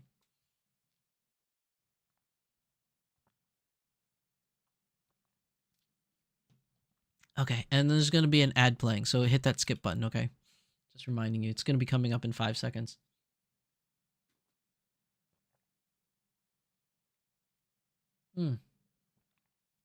All right. You guys should have all been able to skip the ad, so let's continue. Matthew Nelson says in Northwest Arkansas. Okay, I don't know if there were any, I don't remember if there were many dots in that area, but there are people in Arkansas. But you're probably running into the same problem I have, where like even though there may be some dots or many dots, I still don't run into them anyways. Kitten Cat Shop says what we've been doing. Yeah, I know. I've read your post as well, Anna, and I noticed that you guys are having the same idea and the same feel. about the year of 2025, as I think the rest of us has really been feeling. But moving on to the pictures. So these are the new Be Seen bags. We already know about this kind of stuff.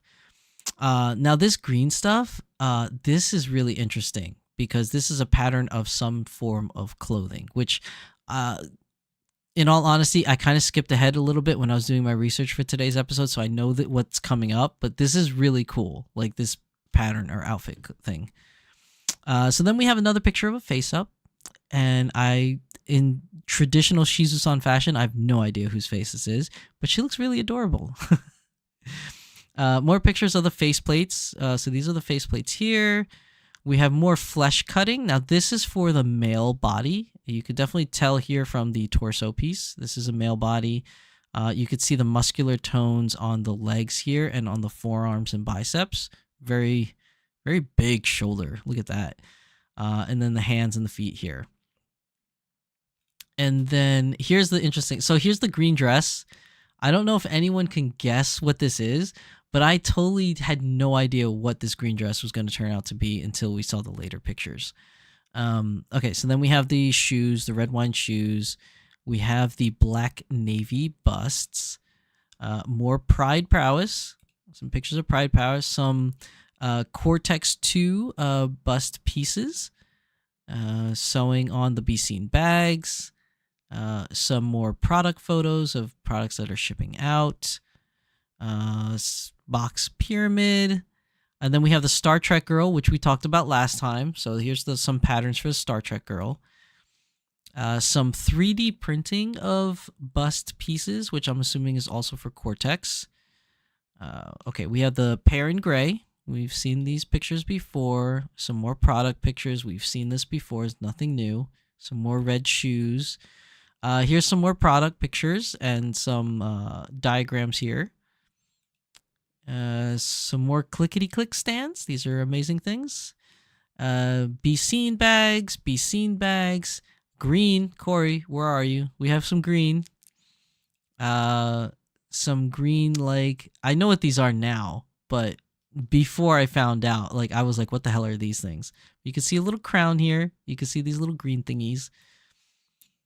This is interesting. Okay, so this one, we have some prototype boots, which look really cool. I'm kind of excited for these boots. Now, whether or not these boots are going to be part of a cosplay and not sold, I don't know. But if they are prototypes for boots to be sold at a future date, these look pretty cool. And then the interesting thing is here. We have our, I don't want to say our very first, let's say second. We have our second prototype version of Plamo hair for the dolls. Now, the very first prototype version that we saw of Plamo hair was for Naruto. And even though Naruto hasn't been released yet, we've already seen pictures of Naruto's hair, which is Plamo hair. And now we have another Plamo hair here, which I think is really interesting of how this looks.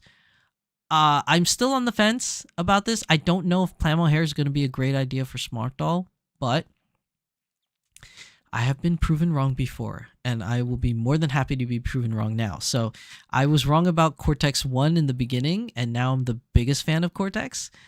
So, you know, Plamo hair, I just need more time to grow on it. Like, I'm not really so sure about it. But also, I don't know whose Plamo hair this is.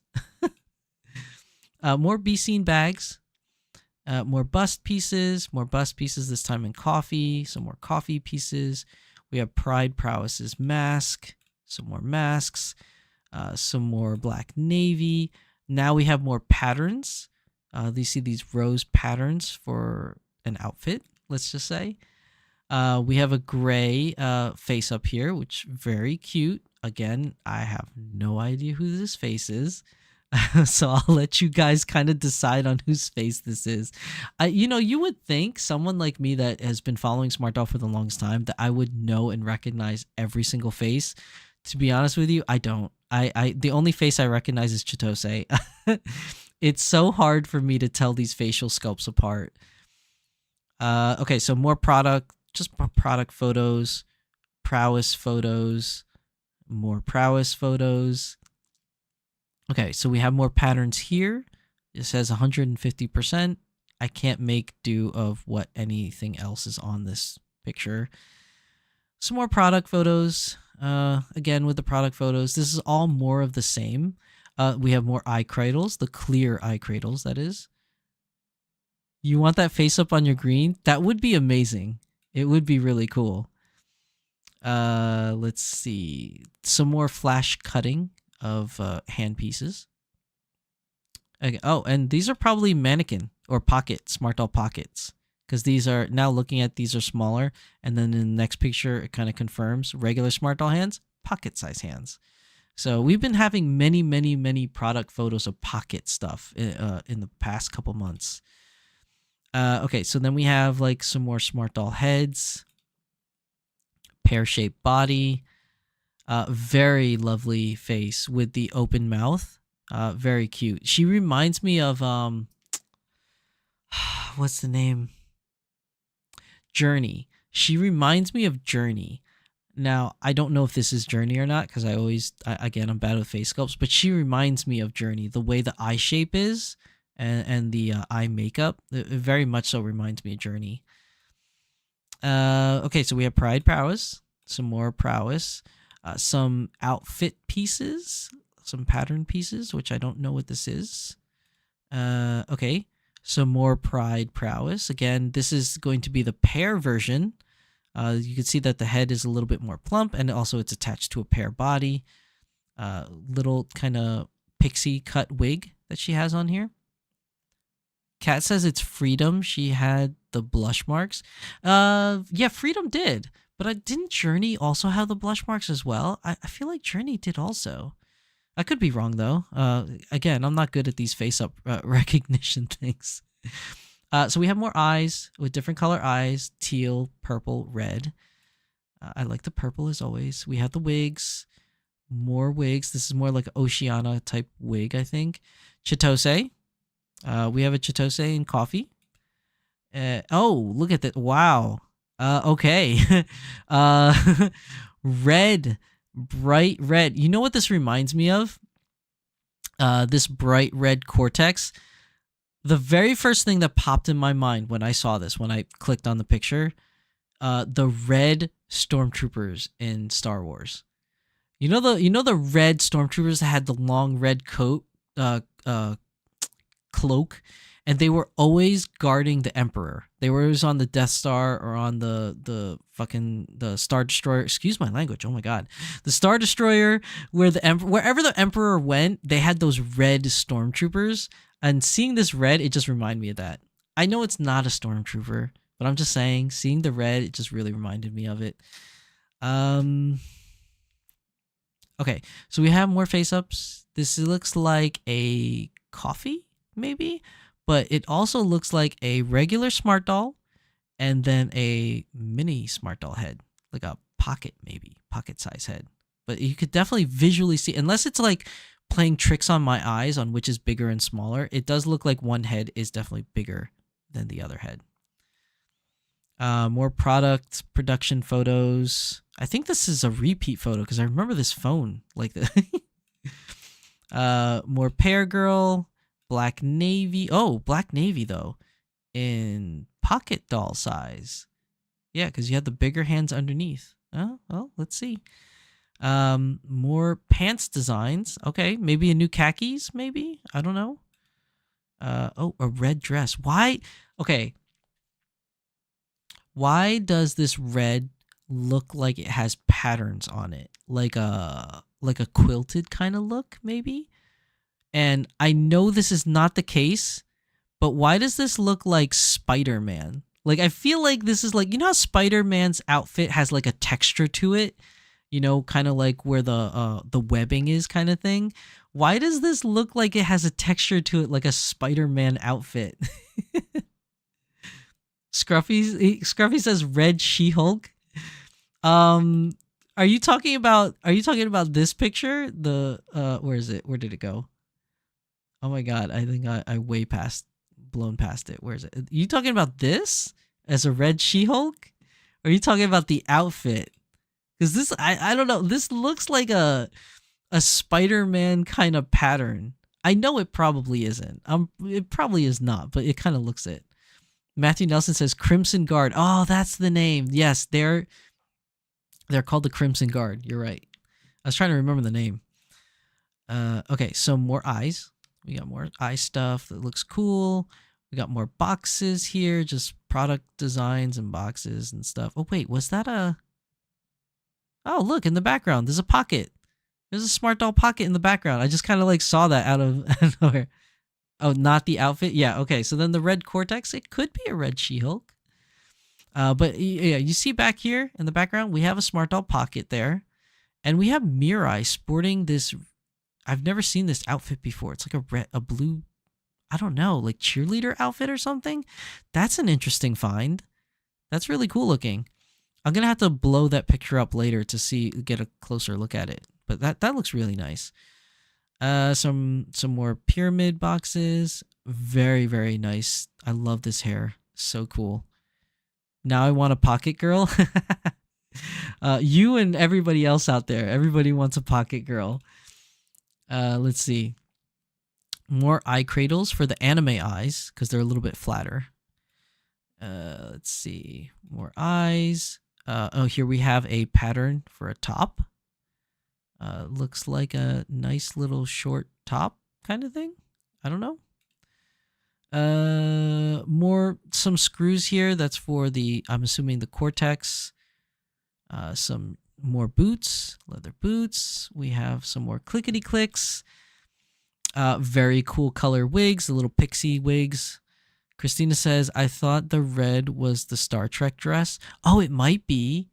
That might be the new fabric that they're using for the Star Trek dress. Yeah, that's a good point, Christina. It could be for the Star Trek one. Because the previous photos of the Star Trek dress was like a regular, I don't know how to describe it, but like a regular red flat texture. But this could be like the more textured version of the Star Trek dress. You're right. That's probably what it is. Some more coffee busts. Coffee head. Cortex bust. Okay, so we have some fabric here. There's an android picture in the background. Maybe he's sampling colors of fabric to match this android thing, which, if I'm reading that correctly, does that look like the android thing from Detroit Become Human video game? Or is this something else? Like maybe I'm just kind of randomly throwing ideas out there, but I'm wondering where that's from. Okay, so here's those pants again. This looks like a new khaki kind of pants that they're doing. More pyramids. He loves doing box pyramids for some reason.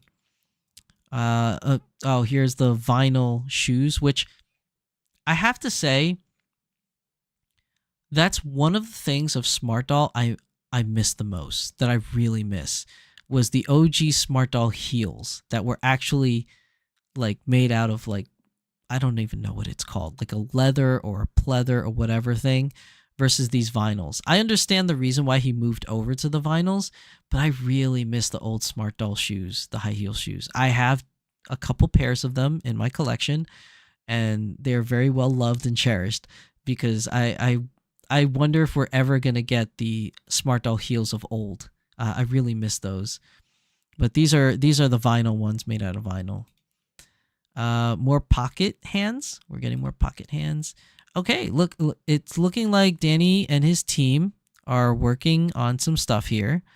And you could see here it looks like he's showing or displaying something to his team. But if you look in the background, there's a bunch of dolls back here. So there's one over here on the bottom left, which you guys can't see because it's covered by me on my picture. If I can just move myself out of the way.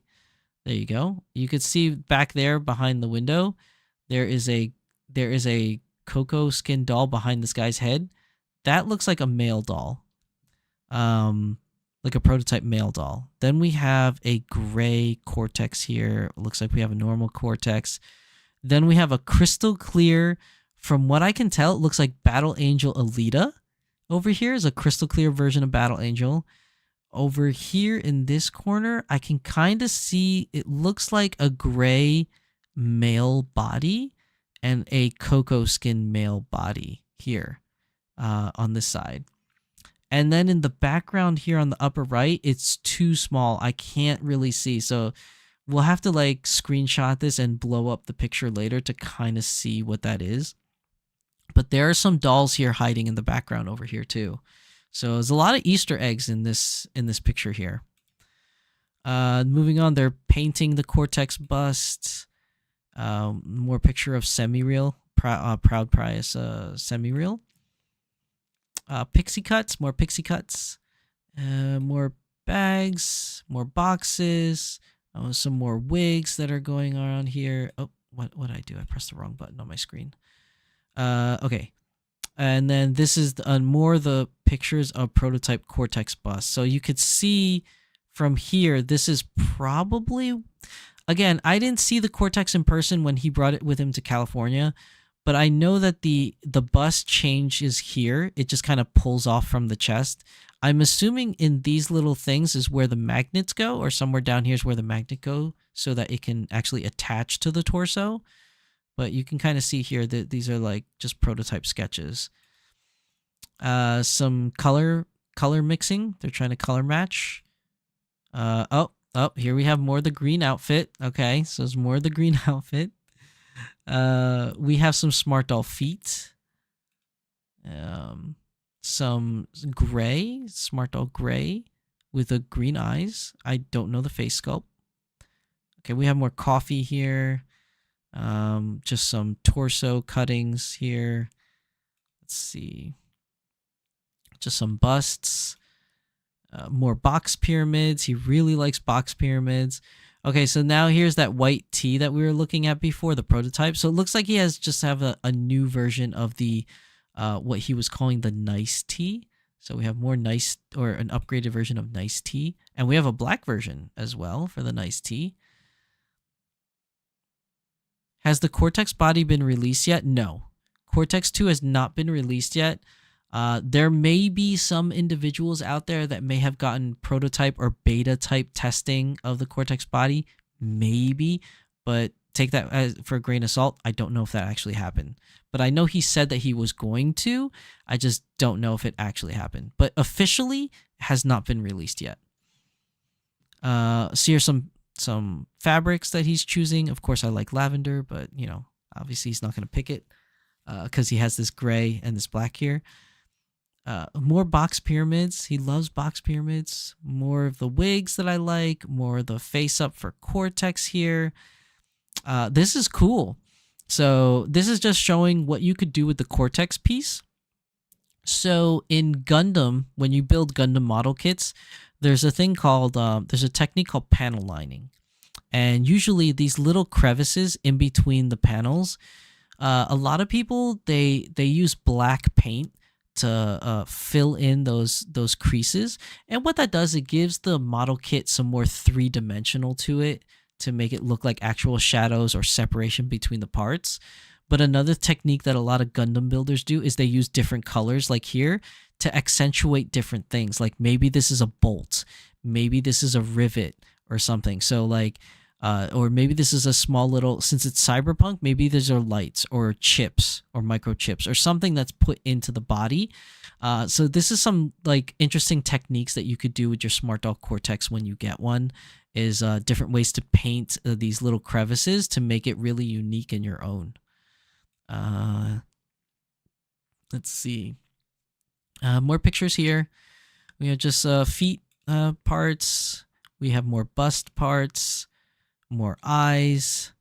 Here's some more like prototype sketching of different kind of eye makeup that's on here. So you can see the eyebrow here and the little like dimple thing that he adds to show the depth of the eye.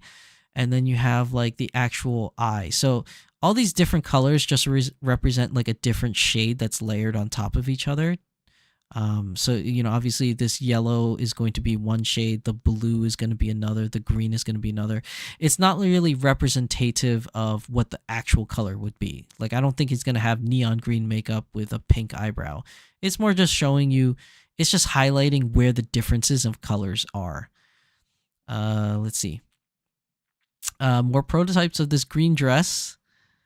Here we go with a peach, not peach bottom, pear body. Then we have here a CGI rendering of like how the bust and the Cortex torso like come into play. I'm assuming what he's depicting, and again, this is an assumption. I'm assuming that what he's depicting here is he's trying to show us that the Cortex torso can also interact with a regular Smart Doll vinyl bust, and you can actually fit it over the torso. I'm assuming that's what it is. And the reason why I'm saying this is because the original Cortex 1, you can remove the Cortex bust and actually use a soft vinyl bust in its place. That's something you could do. I'm assuming that this is a CGI rendering that just showing that you can do this with a regular vinyl bust as well. That's my assumption. I don't know if that's really what we're seeing, though. Okay. So we have more busts here. And here's the other picture of the dress. So if you guys can't guess by now, this is a Shrek Fiona dress. And this is like seeing it in its form here is a dead giveaway that it's Fiona from Shrek. Anna says, those look like healed feet for the Evol frame. It might be. It's very possible. I didn't pick up on that. Let me go back really quick. Where was those feet pictures? Am I going too far back? Oh, I think, yeah, no. Hold on. I'm sorry. It was up here. Where did it go? Oh, here. I think these are normal feet because they look flat here. So I think these are just normal feet, that go for the Evol frame. I don't see the arch on the foot, so I don't think it is. I mean, it could be, I guess, but I don't think it is. And then going back here, you see the Evol frame. This is just the inner workings. We've seen so many pictures of these. It's nice to see them, but like on the news, like I don't really need to rehash what we're gonna see.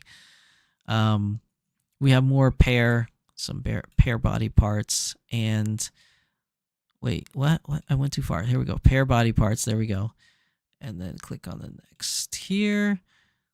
We have some smart dolls up here for Cortex, and we have. I'm assuming these are wigs. Yeah, these are the containers where they store the wigs. A lot of different wigs in there. And then we have more of the straight wigs here. And that's everything for December. That was just December that we're looking at. So we're going back here. Okay. So Anna says that, and Matthew says that the toes are curled up. Oh, you're right. They are curled up. But my question to you guys is then, the toes are curled up. Why don't I see an arch in the foot? Or maybe is that an optical illusion from the camera lens? Like the way, like the angle that the picture is taken? Like for some reason, I don't see the curve here. And then on the picture on the left, or the left side of the picture, if it is a high heel feet, we should be able to see some kind of shadowing underneath, right?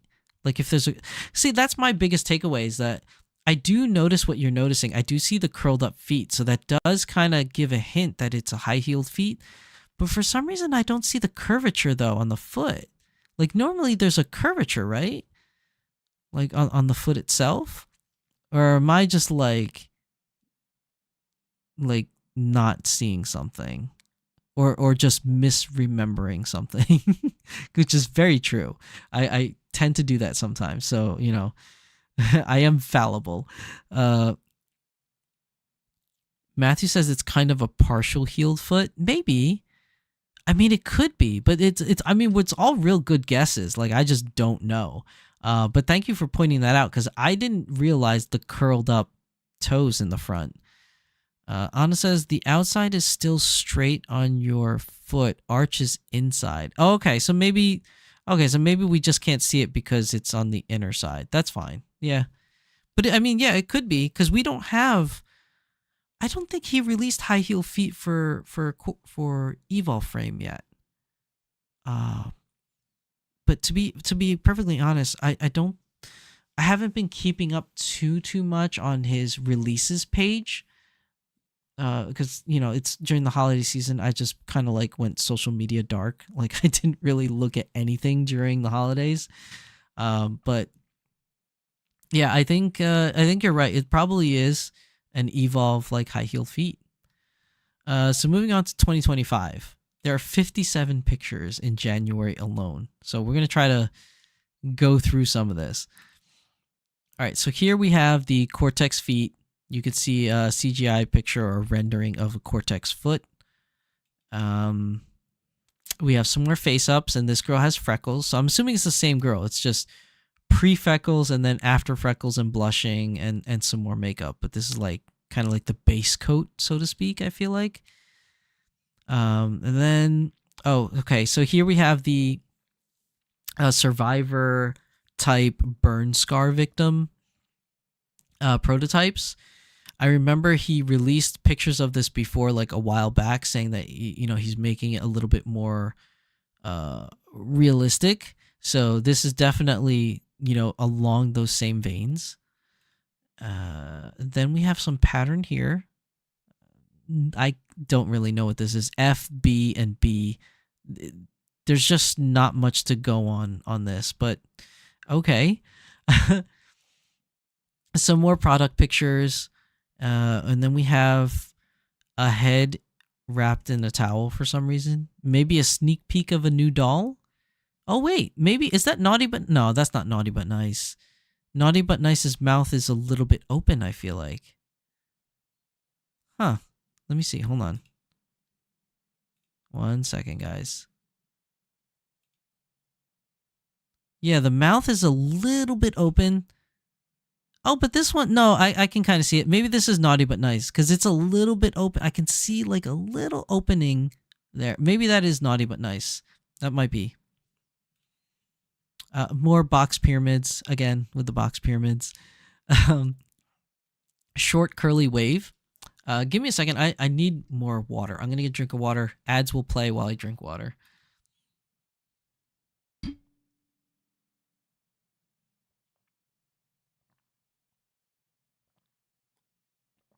Okay.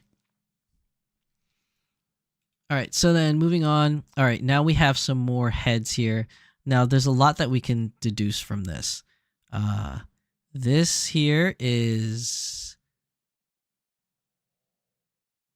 Oh, God. Moment or Journey? It's one of those. It's something. I know the face in my mind. I can't picture the name. Then we have Transcendence. Then we have Marvel.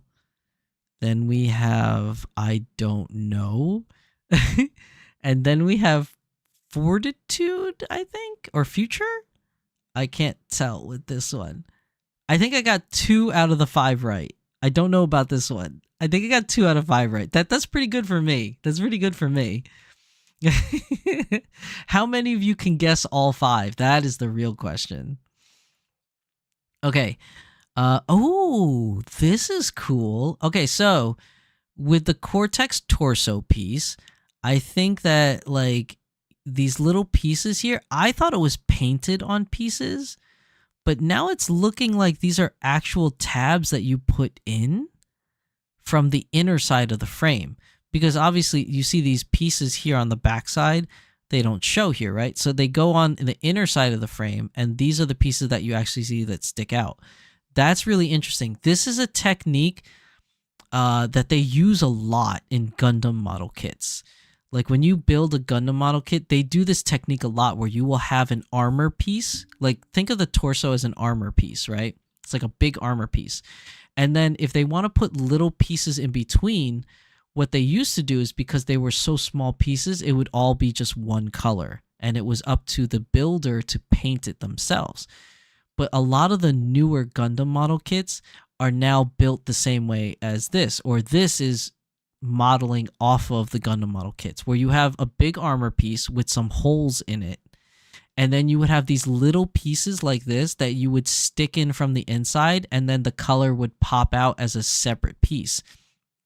Not only does that make it so that you would have color differentiation in the torso, you wouldn't have your customers having to paint those areas, And also, it gives it more depth because it's an actual piece fitted in between two pieces. So you don't have to panel line it to give that effect of depth or separation of parts. It actually is a separate part. So if you don't build Gundam model kits, you probably won't know what any of this is or what I'm talking about. But if you build kits, you'll notice that a lot of robot kits will have little tabs like these in the kits that you can fit into these pieces to show color and part separation. I think that's really cool because in the last picture that we saw was gold. I thought that was painted. I didn't realize that those were actual like pieces like in a Gundam model kit that they put in, but that's what this is looking like.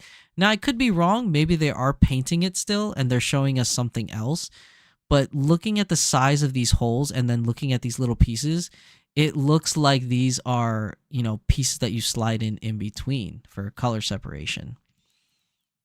Kitten Cat Shop says second from the left is good for She-Hulk. Let me see. Oh, I could see that. Yeah, I could see that. If this was green. Yeah, that could be Jessica. For sure. Matthew Nelson says, if it's transparent, you could light them from the inside. That is very true, too. If these were translucent pieces, they would show up with lights if you put lights on the inside.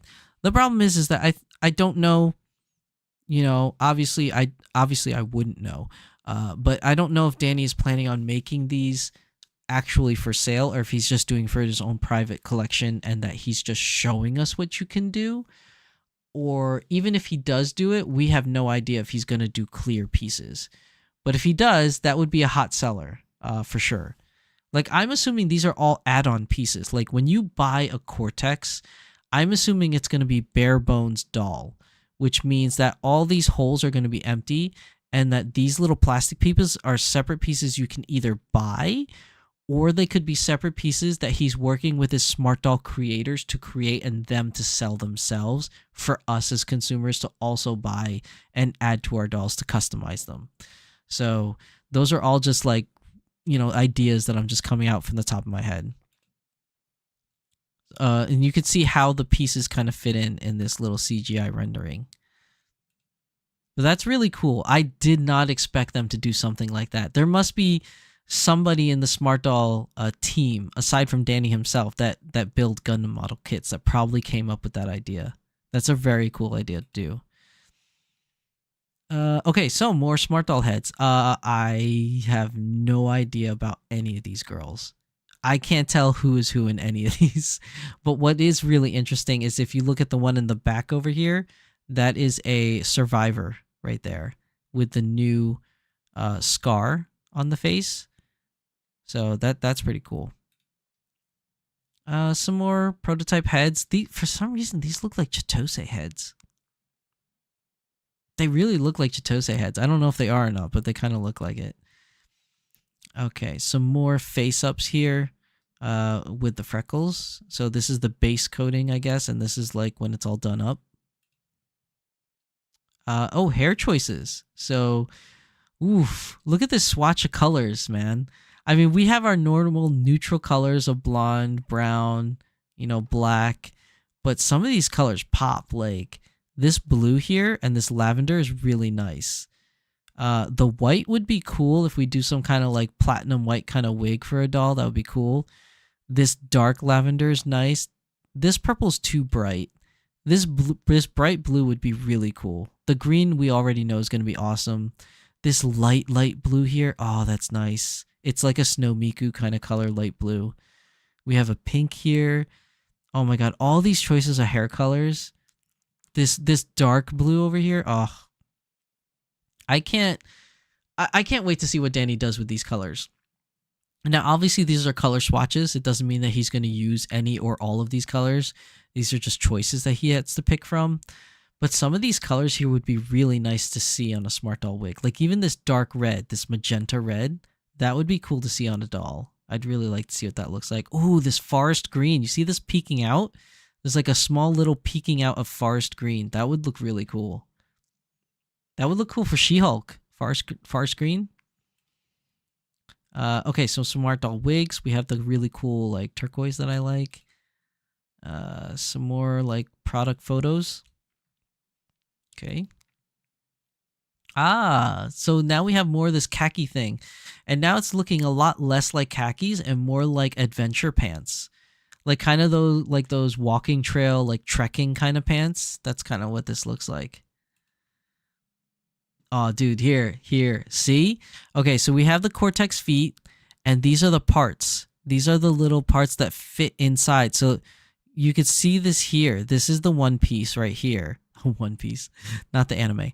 But this is the piece. It looks like it's all one solid piece, but I think you're supposed to cut this down the middle because you don't see that here on the foot. It's really one side and then the other side. So it's more like you're going to have to cut it or snap it in half, and then you slide these pieces inside from inside the foot, and then these like solid flat pieces, this is to keep it from falling outwards, like out of the doll. If anything, it'll fall inside into the foot so you don't lose the piece. But you could also, like on the sides of it, you could put glue so that when you slide it into the foot, it just stays and it won't go anywhere. But that's really cool. That's really cool, like these part separator thingies. Okay, so we have another prototype head. We have black navy ears right here.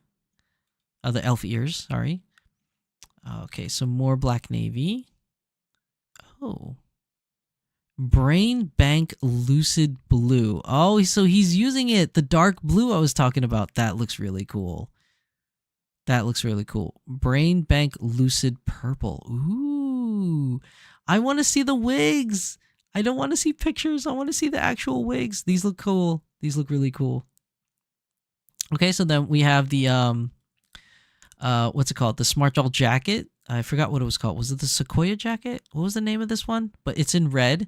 And then you have the arm patch. So the arm patch is significant for various reasons. In Japanese culture, they use arm patches a lot, or these armbands a lot, to signify a position or someone's rank.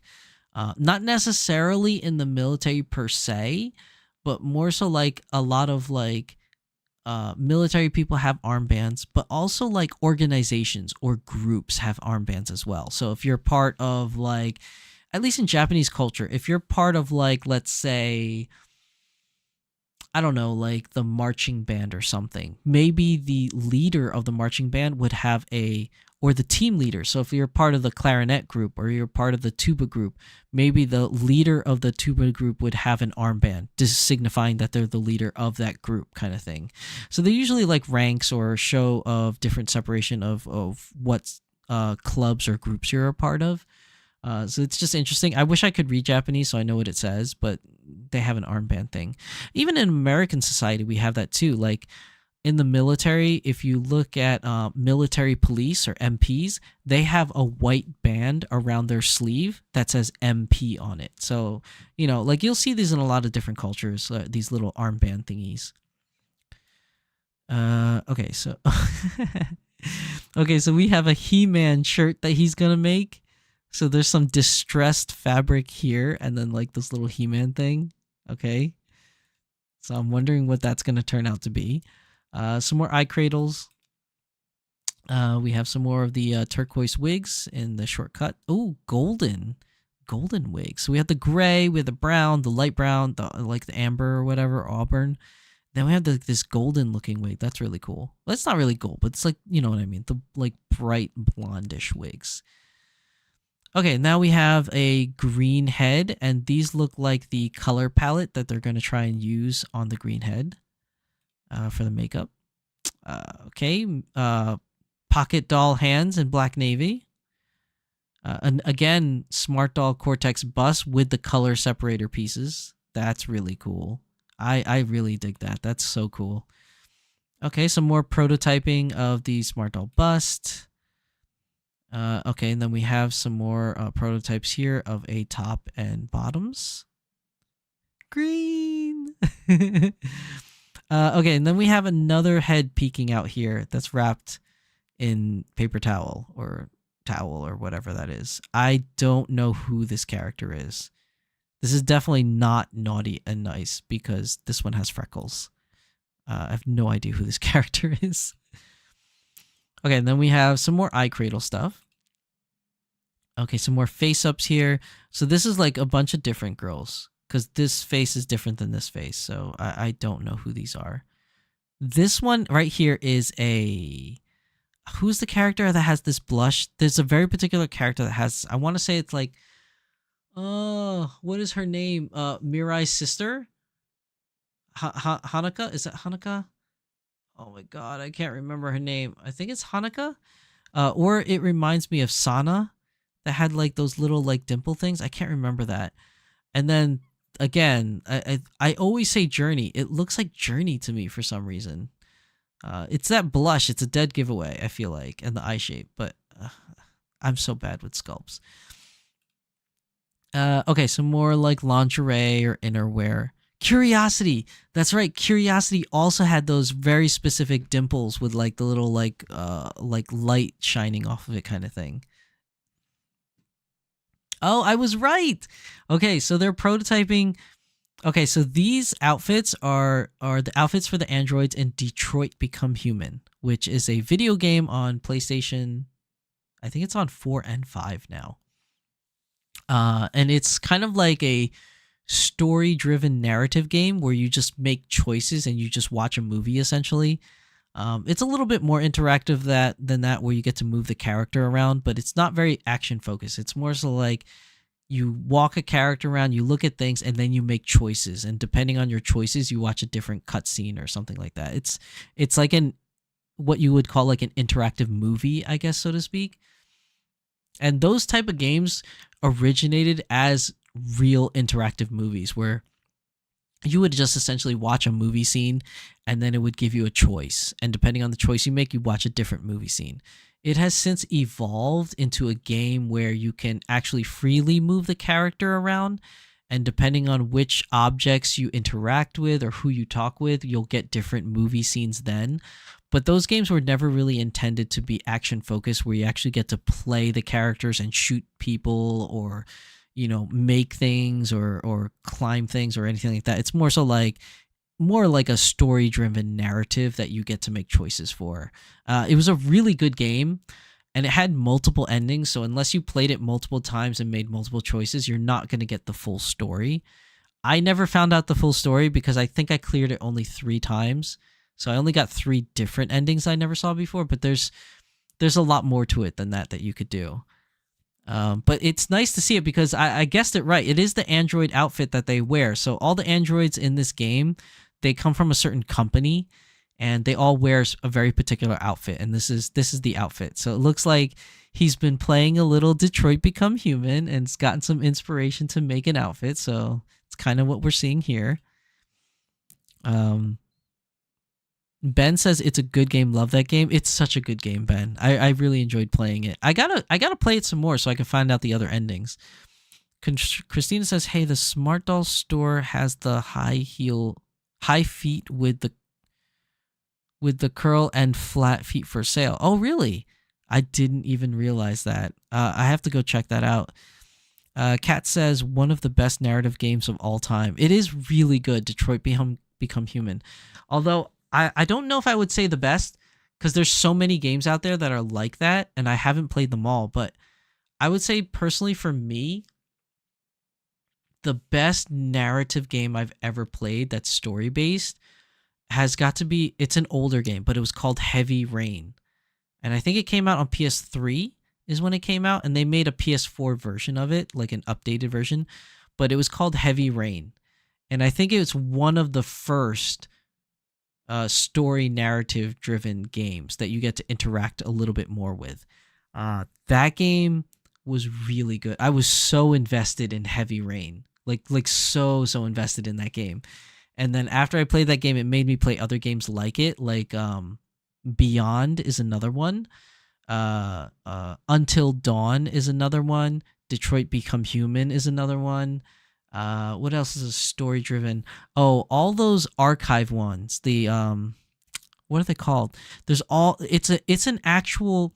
So Ben and Kat, if you like those kind of games, think of like a book series and how there's multiple different books. So they have one just like it. It's called It's called the Anthology or something. And there's one about where it takes place on a ship, and then there's another one that takes place in the desert. And they're various different books turned into interactive, like, story driven games. Oh my god, what the hell was the name of it? Because I have 2 of those games. I just never played them. I bought them and downloaded them, but never got to play them. It's like oh my god, Sony Anthology series. Is that what that is? No. Oh man, I wish I could.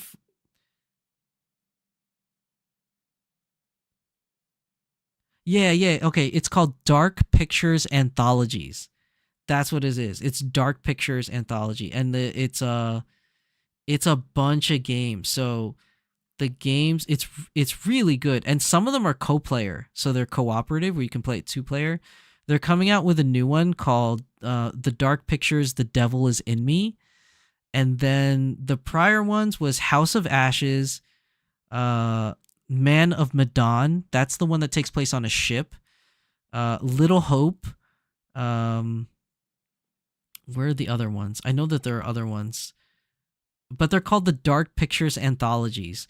If you guys like Detroit Become Human, I feel like you guys would like this. It's a very story-driven narrative game, and it's called the Dark Anthology series. And there's I think there's 6 games now in the Anthology series where you can play, and each story is a different story, but it's in the same universe, if for lack of a better explanation.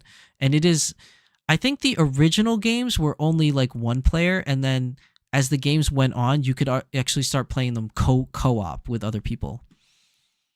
Let's see. Magical Girl Cat says, we watched someone play Until Dawn. I played Until Dawn. It's not one of the best ones, but it was pretty good. Kitten Cat Shop says, Gabriel Knight series Defo movie game. I've never heard of that one, the Gabriel Knight series. Christina says, Deborah in Gray looks so good. Is that Deborah? I was in there. Is that this one? The Deborah in Gray? I can't tell. But yeah, let me see. Magical Kid says, oh, I've heard of the House of Ashes. Yeah, the House of... Ben, we need to look into those. Yeah, it's a whole series of games. I think there's like 5 or 6 of them. They're a lot of fun, especially if you play them co-op.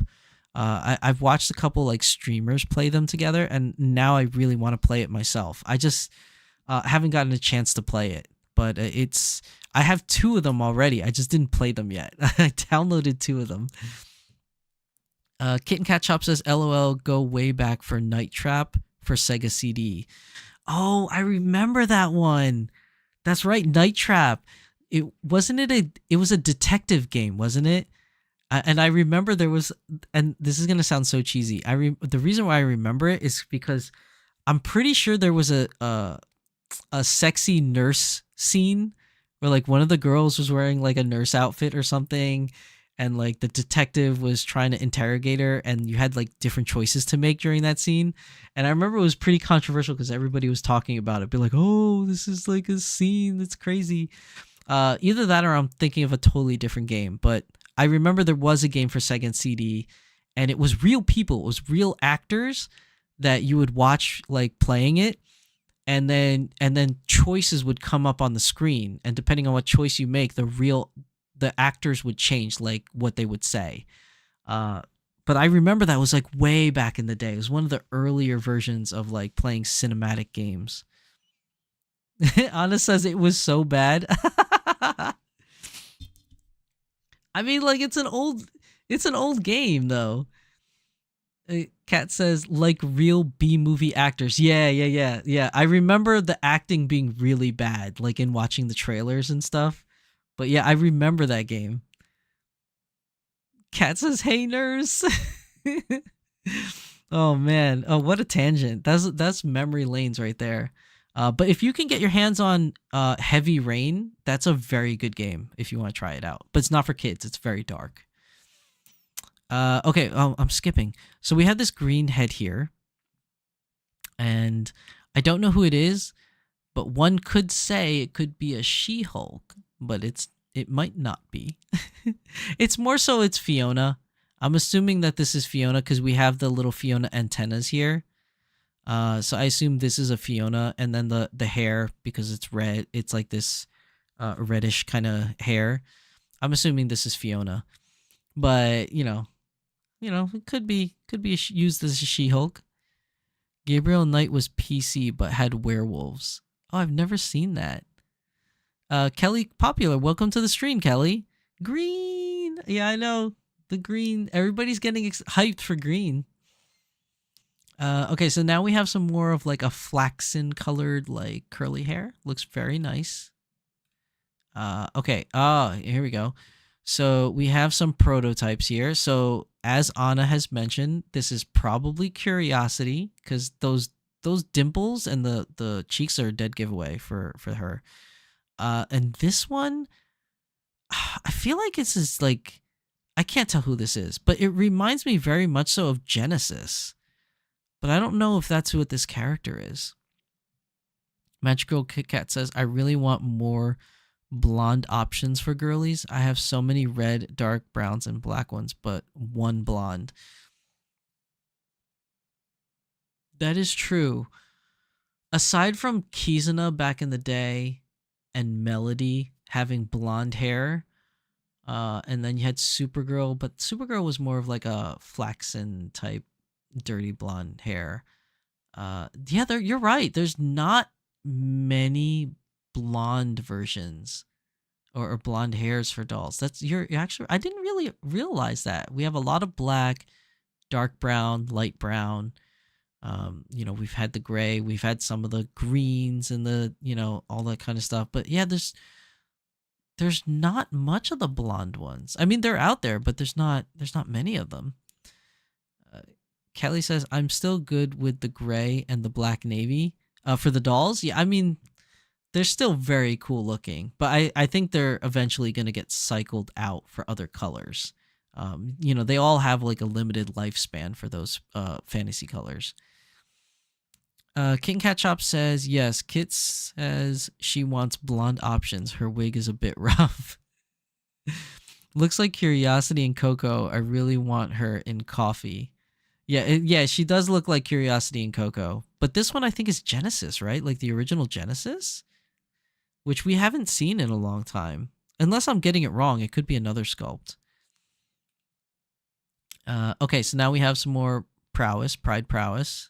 This is the pear version of the head. Okay, now we have CGI rendering of Cortex. This is just the back part of the torso. Showing where you could... These might be little inlets where you can put those plastic part separator pieces in. Oh, yeah, I was right. And here we go. In the next picture, here it is. The little plastic pieces that go in to cover it. What's cool about this, too, is that because it's a piece that you just slide in there, if you don't glue it down, you could also take it out to have a wire coming out of there. Or you could also take it out, like, if you put a mini PC stick inside your Cortex, you could open up those holes for actual vents so that the heat can dissipate through the doll through those holes. So, I mean, there's a lot of different functions you can use with this, but I think it's really cool that they implemented it into the Cortex. Here's the back seat. Here's the back plate piece that you're going to sneak into here. It's interesting to see that it's one big piece rather than multiple little pieces, which in a sense does make sense because you're less likely to lose the pieces if it's one solid piece also. Okay, so we have some more larger busts. And then we have this coat here, which for some reason, when I look at this, I think of Wicked. I feel like when I'm looking at this, I think of Wicked because like it's the newest craze. Everybody's going crazy for Wicked. And I feel like this is what like the witch wears. Which I forgot her name already, but whatever. I feel like this is that, right? Like, am I like not recognizing this the right way? Like, I don't know. And then plus it doesn't help that the background is green. So it makes me think of the Wicked Witch. Like, I don't know, but it could be, maybe he's doing a cosplay of Wicked. Who knows? Okay. So now we have more like pattern pieces, which for some reason, these look like armor pieces, but I know they're not. They're probably just patterns for some kind of outfit. But what outfit? I don't know. Anna says Greenland purple. Hey, I wouldn't mind that. I would love to have a smart doll purple. Okay, so then we have some more faces here. Some just blank faces. Elphaba. Thank you. Thank you. That's her name. I remember it was something like, it's not like a normal name. Okay, so then we have like more pieces of product here. We have more pattern pieces here. Oh, and here's like the really cool wig that I like that has like the multiple colors ingrained into it. It just looks really cool. From far away, it just looks like a dark blue or dark grayish blue. When you look up close to it like this, you could see all the little multitude of colors, which is so nice. Which is the same thing with Chitose's wig. Like the one on that comes with this Chitose, from far away and in the video, it looks like lavender or like a pink. But if you really look close up into it, you can see strands of blue in there. So it's the same thing with this wig as opposed to this wig with like the mixture of colors. Here's like the little what's it called? The long wave blonde wigs. Ooh, purple eyes for semi-real. I love purple eyes.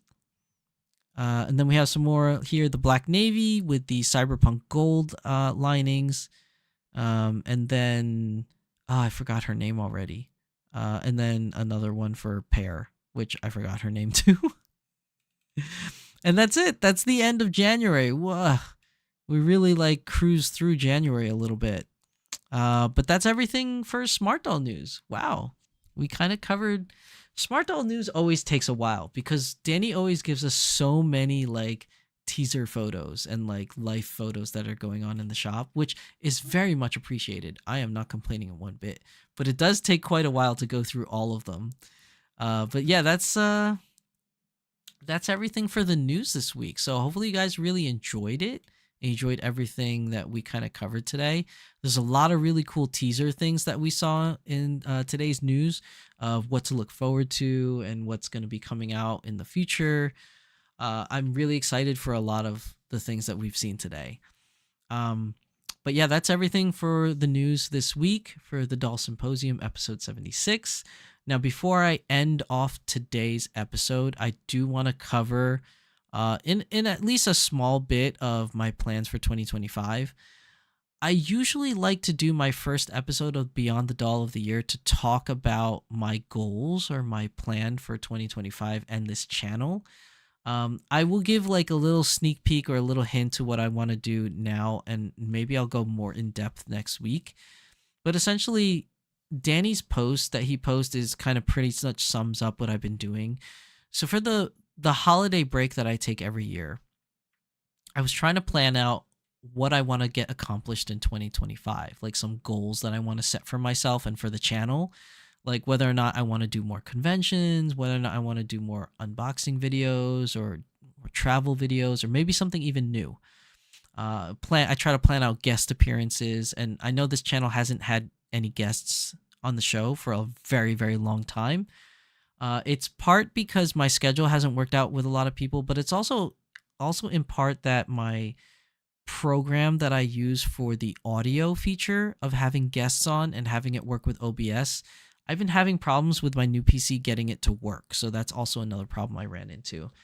I probably could have fixed it way earlier. I just been lazy about fixing it. So I've been more concentrating on topics that I want to talk about rather than guest episodes. So I think in 2025, like when I was thinking about what I want to get accomplished for 2025 over the Christmas break, I feel like I want to take a step back from YouTube. I don't want to take I'm not planning on taking a full break like I did during the pandemic where I just didn't post any videos at all for quite a long time. What I think I'm going to do is just pull back a little bit. My kids are getting older, and it's different when they're young kids. When they're babies, they require a lot of attention, but in a different way. It's more so like they will die if you don't feed them kind of thing. You know what I mean? Because they can't take care of themselves. They're just babies. But as they get older, my kids have more and more things that they want to accomplish and do. And as a parent, I want to give them the best that I can. So like, my son he started doing Pokemon leagues, playing in tournaments. My daughter is doing way more activities, like school activities that require the attention of me and my wife. And, doing all those things is fun to me, and I really enjoy doing it and spending time with my family, which leaves me not a lot of time to do research and prepare for future videos for my channel. And it also takes away time that I get to spend with them. And, now that they're getting older, this is the time in their lives where they really, really remember that dad wasn't there. Like when they're little babies, they don't really remember things from back then as much. And I really want to be a part of a lot of their milestones of what they're doing as they're growing older and participating in their events. So, and this year in 2024, at least the end of 2024, when my daughter started doing like more activities and my son doing more activities, I found myself really stretched thin on time to do things because the kids are now taking up more of my time than they ever did. And I'm not complaining about that. I'm just saying, as they get older, they have more needs, more wants, and I want to be there and participate for that. And that doesn't leave a lot of time for me to do research and prepare for a lot of things that I do for the channel. So what I'm thinking about doing is taking a step back by, instead of having a live stream every single Friday, I think what I'm going to do is I'm just going to have a live stream every other Friday. So that this way I can have 1 week on and prepare and prep for that episode, and then 1 week off. So I can spend more time with like family and stuff. That's my goal for the channel and the videos and the live streaming for 2025, at least for now. I'm not going to implement it yet because I have some ideas that I still want to accomplish for January. So I'm probably going to do every Friday for January. But maybe after January, like starting February, I might go more of a on-off schedule. So I might be, but my plan is I want to live stream the first Friday and the third Friday of the month. So that this way, at least for the first Friday, I can give you the news in the Doll Symposium. So you'll have all the news that you need to catch up, at least for a monthly basis. And then the third Friday of the month, I'll do a live stream for Beyond the Doll to do hot button topics in the community. Another reason why I'm taking this step back too is because when I first started this channel, and I told this story many times before, I was one of the only few people that was doing it. So in some way or form, I felt some sense of obligation, and not in a bad way. I'm not saying it in a bad way, but I felt like a sense of purpose. Like I really need to get the news out there because I feel like I'm helping a lot of people by doing it. So I got to make sure I do it like on time, all the time, so that I can help everybody, learn and enjoy this hobby more. But now with the emergence of so many doll YouTubers, so many magnificent people that create and participate and contribute to the community, I don't feel like I need to be as ever prevalent as I was before. There are so many other people out there that you can watch and enjoy that have really, really good content, like individuals that are even on this stream, like, Kit and Cat Shop, they have their own content that they do. Maybe not so much YouTube as I do, but they have some things that are out there. Magical Girl Kit Kat also does some things. My Lady Disdain does some things. My Froggy has always been doing things, and many, many other YouTubers out there that are in the doll hobby. And there's so many more outlets for people to, share and enjoy within the hobby. So I feel like because there's so many other avenues of content, I feel like I shouldn't push myself as hard anymore. And it's not that I don't like doing what I do. It's just I don't want to miss out on some of these milestone parts of my kids' lives, and I want to be more present, for it. So I feel like it'll probably be best for me to take a little bit of a step back and just do every other week live streaming. So I'll probably start implementing that in February. So I'm not going to go away completely. Like, I'm not leaving because I still very much so enjoy doing this channel and doing what I do. But I think I'm going to wean it down a little bit, just so I can, be a little bit more present, with the kids and with my wife, than I haven't before. So I'm not saying goodbye and I'm not leaving. I'm not going anywhere. I'm just not going to stream as much in 2025. Now that's my plans for the YouTube channel itself. But then I also have other plans that I want to do, like for conventions. For the past couple of years, I've been going to the same conventions every single year. Talking about dolls and spreading the news about dolls so we can get more and more people aware that our hobby actually exists and make it become more normalized, so to speak. But I think I've hit my limit with the conventions I go to. It's usually the same people, and there's nothing wrong with that because I really enjoy seeing them. These people I meet at conventions have become really good friends of mine over the years. And we see each other every time, and I love doing it, and I love meeting you all and hanging out. But I want to branch out and try conventions that I've never been to before, which will require me to do a little bit more traveling out of my comfort zone. So I don't really do too many cons in Pennsylvania. So I'm thinking about trying some places in Pennsylvania. I'm thinking about maybe branching out to Connecticut because I've already done Boston. So there's some conventions in Connecticut I might want to try. There's some conventions in New York State, not just New York City, that I've never been to that I want to try.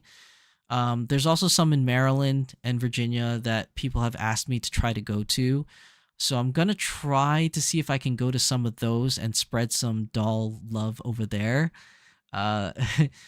But I think one of the staples I will always attend every year is Otakon. I have so much fun going to Otakon and meeting the people and hanging out with people at Otakon. So that's going to be one that I will continue to do.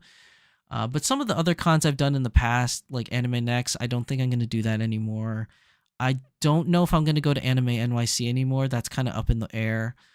I think I want to try different places and different conventions now. So I'm going to go to different areas. There is one I have in mind because I kind of want to go out to Texas and meet my girlfriend over there, Magical Girl Kit Kat, and my boy Ben in Texas. So I might go out to Texas this year.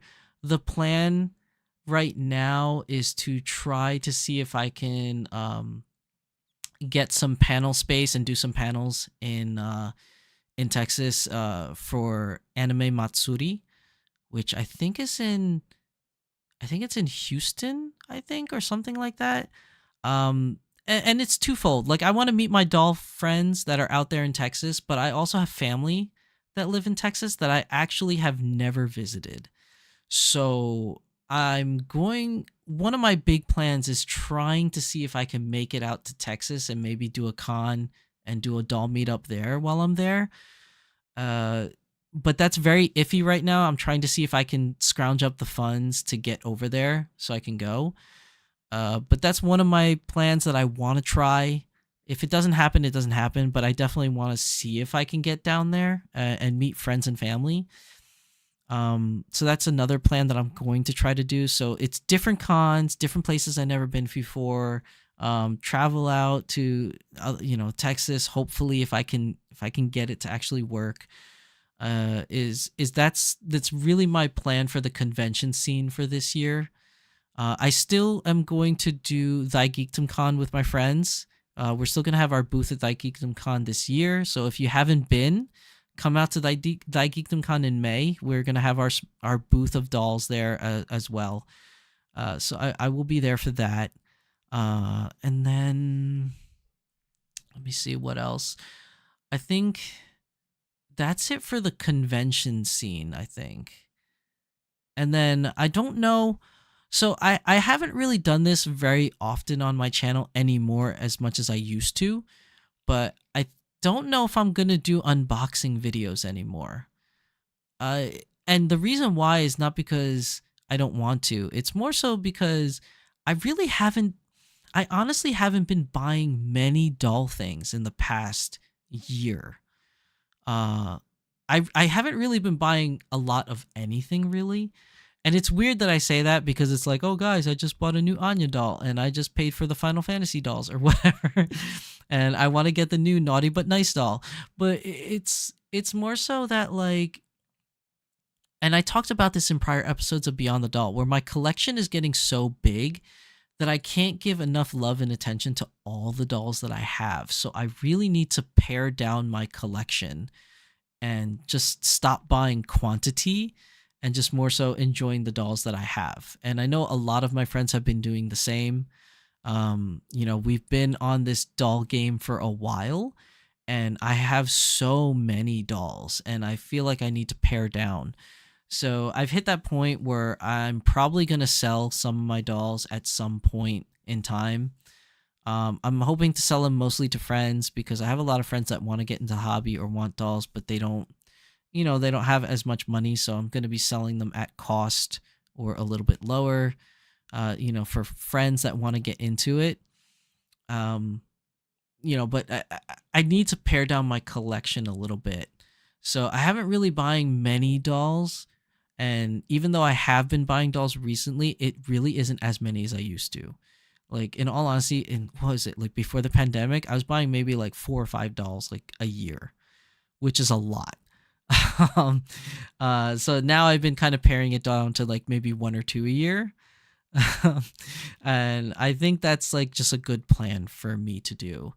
And I've been buying a lot less outfits too, mostly because, and I said this before on my channel, I have a lot of dolls where I find the forever outfit, where it's like I dress them in this one outfit that I really think they look so good in, and I never change them out of it. And I keep buying outfits and I keep buying shoes and accessories and stuff, and all they do is just sit in a box in the corner of my office, never being used, because I find the outfit that works for that doll and I never change them out of it. And the only doll in my entire collection of 30 dolls, which is growing to 33 when the other ones come in, but by entire collection of dolls, the only one that changes their outfit on a seasonal basis is Cheryl. Not even my Chitose. My Chitose I love so much and she comes with me everywhere. But my Cheryl, I dress her up every season in a new outfit. Like, there's something about Cheryl that I really love because she's my... Oh, the chair is sinking.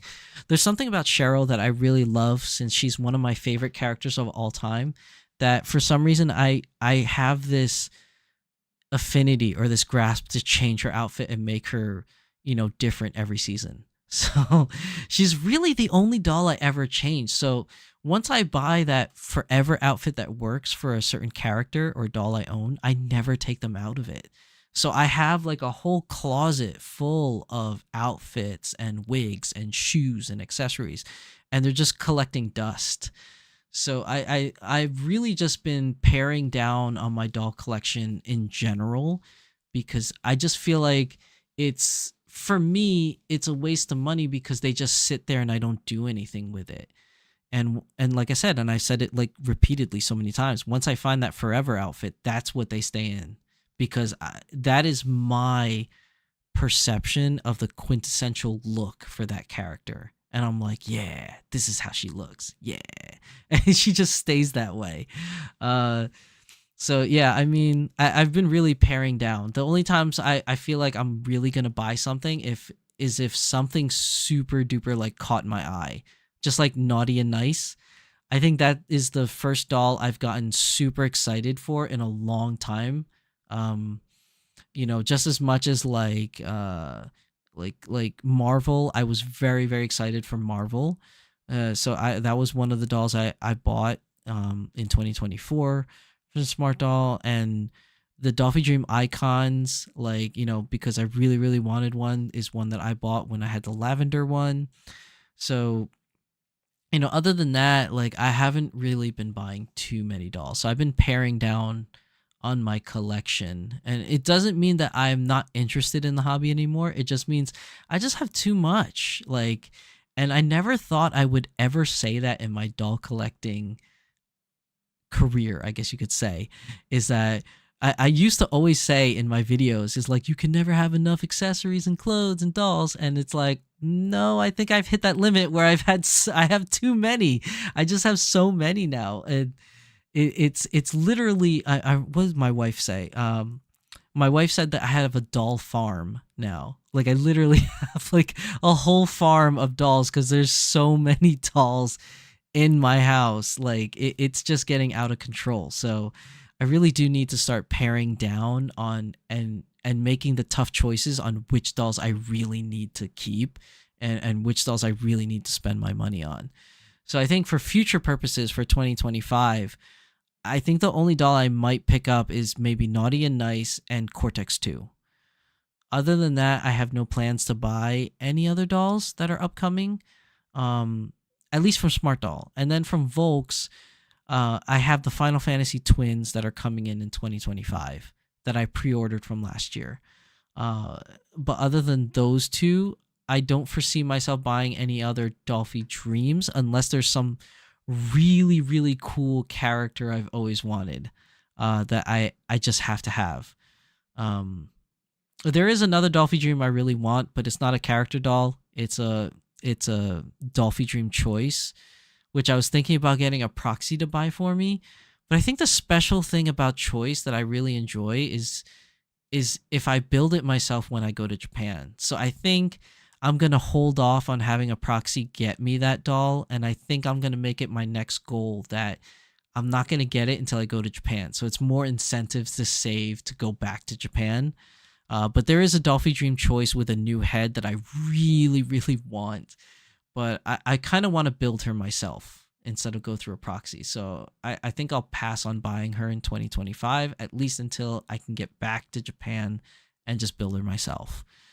But yeah, I think that's everything for like a little game plan of what I plan to do this year. And hopefully, you guys can understand, where I'm coming from and what I want to accomplish, for this year in 2025. I see that a lot of you have been like typing here, and I know I missed some of the things you typed because I'm like in that train of thought where like I want to keep talking before I lose what I was gonna say. So I'm kind of go back. Let's see. Placebo says we need you. Aw, thank you, Placebo. I really appreciate that. I'm not going anywhere. I'm just doing a little bit less videos this year than I've done prior. But I'm not leaving. I'm not quitting. I'm not retiring. Not just yet, at least. Kelly says you have a unique perspective, though. I guess I do. Because to be perfectly honest, anybody can do the news, right? Anybody can talk about a topic. Like it's just like tech videos. Like there are so many tech YouTubers out there, like MKHB, things like Jay-Z, things like what's that really famous one? That famous guy that does computers, Linus Tech TV. Like there's so many of them, and the reason why you follow them is not only to hear the news or hear the updates of what's going on, but the reason why you watch them is because you want that person's particular perspective on things, like their take on things. That's why you watch that individual. Because if all you really wanted is the news, you can get that anywhere. You can get that yourself anywhere without having to watch any YouTube videos from a particular person. So I definitely understand what you're saying, Kelly, about me having a unique perspective, and that's what drew you to this channel. And I really appreciate those sentiments. It really means a lot to me. Because I think that's why we as consumers watch particular YouTubers. Like out of all the other YouTubers for car videos or computer videos or tech videos or doll videos, there are certain ones that I follow more than others because I like what they say about it and their perspective that they bring to the table. So it means a lot to me that that you watch my channel not just for the news, but from my unique perspective of where I come from, and maybe you agree with that. And that really resonates with me. So thank you for saying that. I really appreciate that. But I think that I just need to pare down a little bit so I can spend a little bit more time with family, but not also completely quit YouTube at the same time. So I'm going to try it out, see how it works. And if I feel extra like energized or whatever, or if I have a break, maybe I'll do an extra stream like in a month or something like that. I'll do 3 streams in 1 month or something. But I want to make sure that I give the appropriate amount of time to my loved ones back home. Because I make it sound like I spend 24 hours on this channel, which is not the case. It's just, your normal typical things, right? Like I have a regular 9 to 5 job. So I work Monday through Fridays from 9 to 5. When I come home, I have regular things I have to do in the home, spend time with the missus, spend time with the kids. And then instead of sleeping at a normal time at 9 or 10 o'clock or whatever, I still have, things that I like to do, like watch my favorite anime, watch my favorite TV shows, or do research for the channel to prep, or do a panel for a con that's coming up, or contacting cons or businesses to work with. So it's not necessarily that I'm doing videos 24/7 or working on 24/7, but I also have my regular life going on. So, I want to spend more time on my regular life, this year. And remember, I've had a go at this for a long time. I've been streaming and doing videos since 2015, I think it was. So, it's coming up on 10 years, basically. And I think I've earned like a well-deserved slow down, so to speak. So I'm just going to take a little bit of break. Who knows? I might ramp it back up to every single Friday in 2026. It just really depends how things work out in life. And we just kind of take it from there. But I really do appreciate those sentiments, Kelly. It means a lot to me. Christina says, you cover a great deal on all things and really enjoy your content. Thank you very much, Christina. I really appreciate it. You guys are the best. This is why I love doing this. Talking with you guys is so awesome. Magical Kitsat says, all very valid reasons. We love and look forward to spending Fridays with you. Your knowledge about dolls is amazing and is a huge reason for why I bought my first Dolphy Dream. Oh, that's cute. Thank you. I mean, yeah, I do. There is definitely, let me put it this way. There's definitely way more YouTubers out there that are doing smart doll content than there is YouTubers doing Dolphy Dream content. And the little amount of YouTubers that are doing Dolphy Dream content are few and far between, and a lot of them have retired from doing so. So I would say that Smart Doll is on the up and up content-wise, but Dolphy Dream is going down content-wise because Smart Doll is the latest craze, right? That's the new trend that everybody is just really getting into. So finding Dolphy Dream content, and let alone Azone content, is definitely fewer and far between. But I'm sure there are some individuals out there that are doing it. We need to give them more love and attention too. That's how our community grows. My biggest hope for you is continuing to explore and find what makes you happiest. We need to make it to the East Coast. I'll do everything possible to make it your way this year. No rush, Kat. I know that eventually we're gonna hang out and stuff. But yeah, we'll see how plans work out. If you end up coming here, if I end up going over there, we're definitely gonna hang out at some point. Christina says, my heart goes out to all the families suffering from the LA fires. Please, everyone, be safe. Look after yourself. Yeah, the LA fires, man, that's crazy. I cannot believe what's going on over there. And I was just there last June. I was over there, and it's LA. It's not what I thought it was gonna be. I thought LA was gonna be glitz and glam, but it really isn't. I was a little bit of a letdown. I thought I was gonna see celebrities everywhere and people filming movies in the streets. I had this weird ideal notion of what LA was gonna be like, and LA's not a bad place. It just didn't live up to my high expectations of what I thought LA was gonna be. But yeah, my prayers go out to all the families that are going through those fires right now. It's crazy what's happening. Scruffy says, let me in your office. I'll guest host. Your stream will never be the same. I guarantee it. I know it won't be because you and me together, we will form a tangent like no other. Like we'll never talk about the topic we're supposed to talk about. Kat says our doors are always open to you. Thank you, Kat. Like when I get over there, we'll definitely hang out and talk though. Marie says, you do what you need to for you and your family, but don't forget that you are really important and loved by this community to cover a lot more beyond the basics of this doll hobby. Oh, thank you, Marie. Dibs on Yishtola. I don't think Yishtola is going to be on my for sale list, though. I think that's one of the ones I'm keeping. Mika says, very understandable. Spending time with your family is important. You cover a lot of the basic for the doll community, and because of that, that's how I got into Smart Doll. Aw, thank you. Well, I'm glad I was able to help out, Mika. I mean, I'm not going anywhere. I'm just doing a little bit less. I won't be on every single Friday, but I'll still be here. I'll still be doing the content that I do. I'm not quitting. I'm not super interested in watching unboxing videos anymore. Like you, I'm really slowing down for my collection. If want to buy a few more dolls, I have to be selective. Yeah, Kat. I mean, I know we've talked about it before too.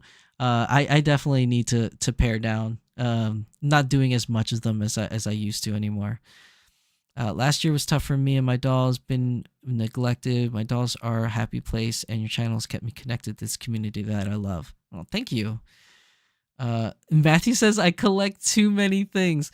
Listen, Matthew, I agree with you on that. I collect too many things too. I have the dolls. I have my Transformers collection. I have my G.I. Joe collection I just started up. I have my anime figures. I have my Gundam collection.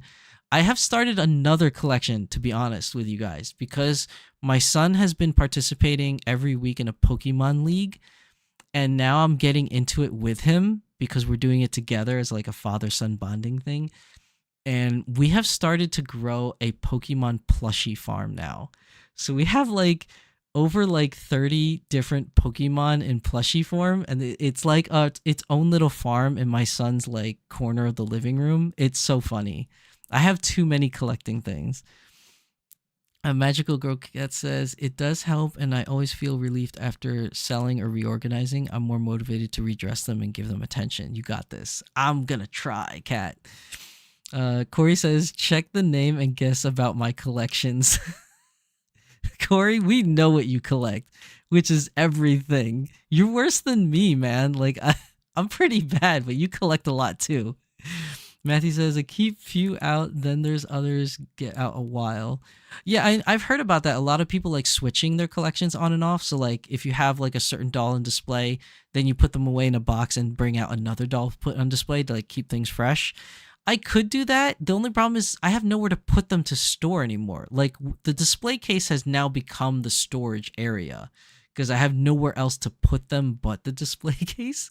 So I should take a picture of my display case and show you guys at some point.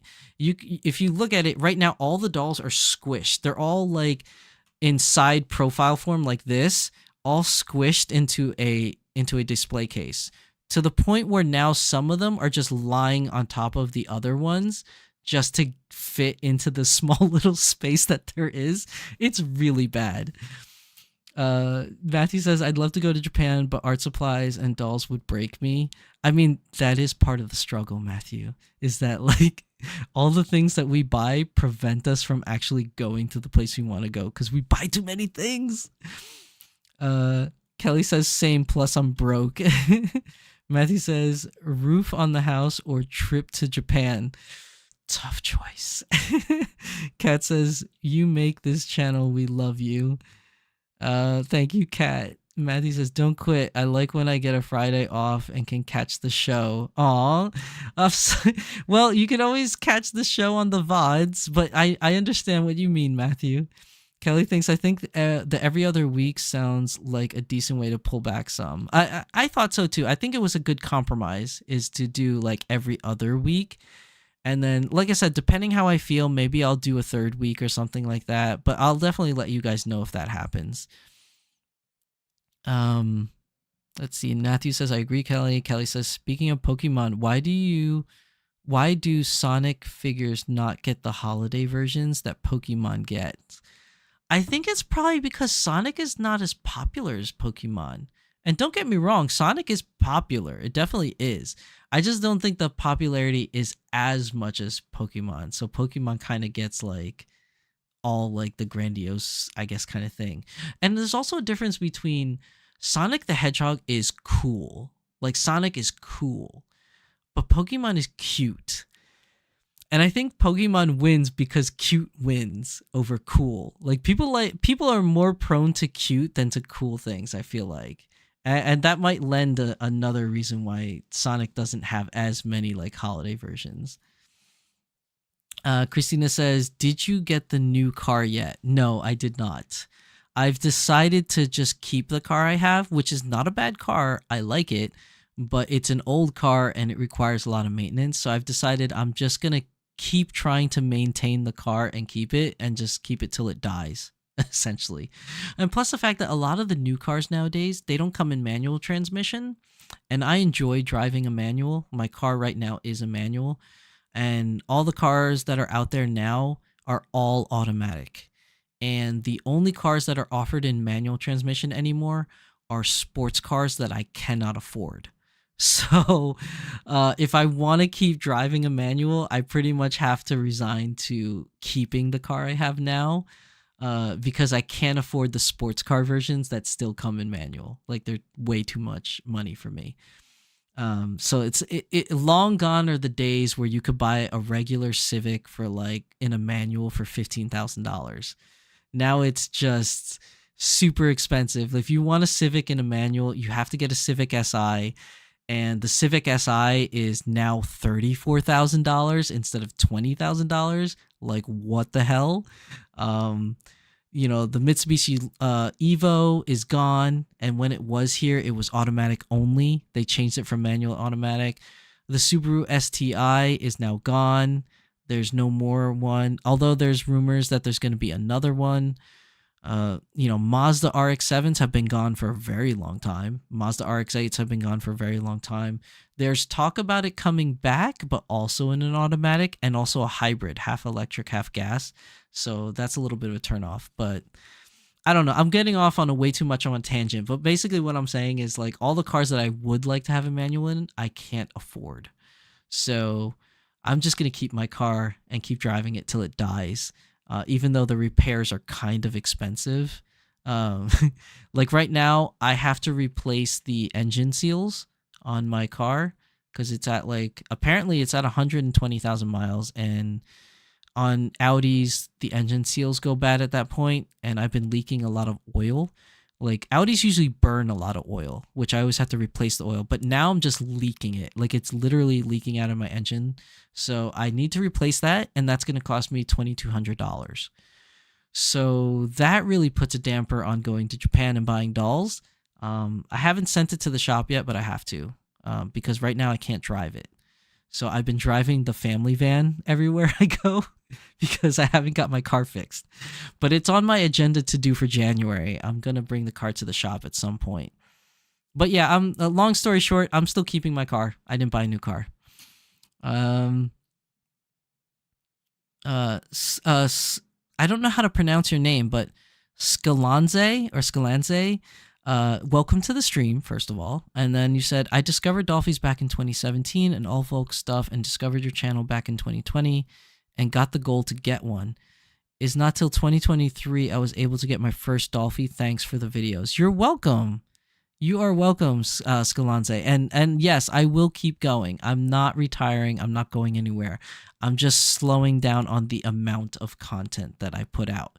So I will still be here. I'm just not streaming every single Friday. I think I'm going to stream every Friday for just the month of January because I have some ideas that I really want to like get out and talk about. But I think starting in February, I'm going to do every other week instead. Let's see. Matthew Nelson says, I can't drive an automatic. Good one. That's a good one. That's a good one. I can't drive an automatic. Kelly says, Sonic deserves those holiday sets just like Pokemon. I mean, like, I'm not going to say he doesn't. I'm just thinking that that's probably why he doesn't get them. But I mean, sure, if the demand is there, why not, right? Placebo says Mustang and Mustang GT still come in manual transmission. The funny thing is I'm not a fan of the Mustang, and I know that's kind of cringe to say, but I've never really been a fan of the Mustang. I was more so a fan of like when it comes to American muscle cars, I was never really a fan of the traditional ones. So like Corvettes, Camaros, Mustangs, I didn't really like those. My favorite American cars were things like Lincoln Continental, the GT, the one with the suicide doors. I think there was a 1954 version. And I was a really, really big fan of AMC. Like I like the AMC Javelin and the AMC Scrambler. Those are like one of my favorite like American cars. I've obviously DeLoreans too, but I really like the DeLorean. But like as for the other American cars, what was the other one? There was one. What is the name of that car? Oh, you know what? There is one Corvette I like. I like the Corvette Airbox one, like the original, like was it 1952 Airbox Corvette? That one is really cool. But the other one was what is the name of that? It's the original. I think it's the Prowler from Plymouth. The one that had like the really big curvy over fenders, and it was a 2-door coupe with suicide doors, and it had like a big like hatchback kind of thing. I forget the name of it, but I really, really like those. A lot of people use them as like hot rods kind of thing, like custom hot rods where like they like chop the roof to make them shorter and then like they drop them to the floor. Other like American cars I like are like I like old pickup trucks, but not like as they are. Like I like the old pickup trucks that people hook up and they slam to the floor. I always really like the look of those, like those old Chevy, like 57 Chevy pickups that people like put like the smaller wheels and then they slam it to the ground kind of thing. And then they chop the roof a little shorter to make it like more like streamlined. And then like the ones that have like the truck bed, but it doesn't have a real truck bed that's usable. It's more so the one that has a truck bed that is had wood slats on the bed. Like those look really, really cool. I really enjoy those. But yeah, I was never really into like the traditional muscle cars, like the Mustang, Camaro, Corvettes, those kind of vehicles. I was never really, I never really had an affinity to. Let's see. Christina says, would it be better to replace the engine so it can last longer? Probably. I would assume, yeah, is like to get a new motor in, but getting a new motor is a lot of money up front, I guess you could say. I'm spending the same amount in the long run, but it's more like I'm spending 1,000 here, 1,000 there in an amount of different years. Whereas like an engine would probably cost me about like $8,000 to $10,000 up front. So like I would have to pay that like right up front, which is, a good down payment for a new car. And at that point, I might as well just get a new car if that's the case. I know that in the long run, it ends up being the same amount of money, but I get to spend it more in piecemeal rather than all in one price kind of thing. Skilanze says, no worries. It's pronounced like in sci-fi and then like lands, so silence. Oh, I get it now. Okay, but just Psy is fine. I know it's kind of tricky. Okay, I thought it was Scalanze. I was thinking like Italian, like, hey, it's like a Scalanze. I'm so sorry I butchered your name. Okay, so silence. Okay, I get it. Nice. So sorry I butchered that. I don't know why I thought it was like some Italian name. I was like, hey, it's a Scalanze. You're talking to me. Like, my bad. That's on me. All right, so Silence. All right, nice. Nice to talk to you, Silence. I'm happy that I was able to help you out in making your first choice for a Dolphy Dream. Because that's part of the reason why I do things is to help other people get the information they need in order to make an informed decision on what they want out of the hobby or what they want to do. But yeah, thank you for that. And I think I'm all caught up with all the comments. Yeah, because I mean, I was talking for such a long time on my little monologue, so I missed a lot of the comments. So it took a while to go over all the ones that you guys posted in back in the a couple minutes ago. But I think I'm all caught up. So yeah, I think that's everything for today's episode because I was able to, oh, she's out of frame. I was able to tell you guys about the news. Hopefully, you found this week's news topics very informative. And hopefully it helps you out. Don't forget that next weekend is going to be the the Dolpa 52 after event. So if you want any of those limited edition Licorice Recoil dolls or their outfits, or any of the December outfit collection, make sure you get on Volk's international website next weekend, because that's when that's going to happen. And I think that's it for me today. So next week, we're going to have our first episode of Beyond the Doll 2025. For those that were not here today, I'm also going to do a little recap of what my plans are for 2025. But I also have another topic that I've been wanting to talk about. So it's going to be a two-parter episode of two different things in that episode. And then after that, we'll do like another episode of Beyond the Doll. And then we'll do another episode of the Doll Symposium. And then in February, when we hit February, I'll start on my every other week streaming. So we'll start that in February. And like I said, that's subject to change. I'm feeling it out for now to see how it works, to see if it works better with my schedule, to see if everybody's, adjusted to the new schedule as well, not just me, because I know a lot of you have made it a point to try and be on every single Fridays for my streams, which I really, really appreciate. But everybody's going to start having to, including myself, get used to this, whatever this new schedule I'm trying to do. So, thanks everybody for coming for this week, and welcome to 2025. And hopefully this brings a new year and some new surprises and achievements for all of you. So thanks everybody for coming to today's episode. As always, I am your host, Shizusan, and my wonderful assistant with me today is the very lovely Chitose. I'll see you guys next Friday for another episode of Beyond the Doll, our first of 2025. So take care, everybody. See ya. Bye.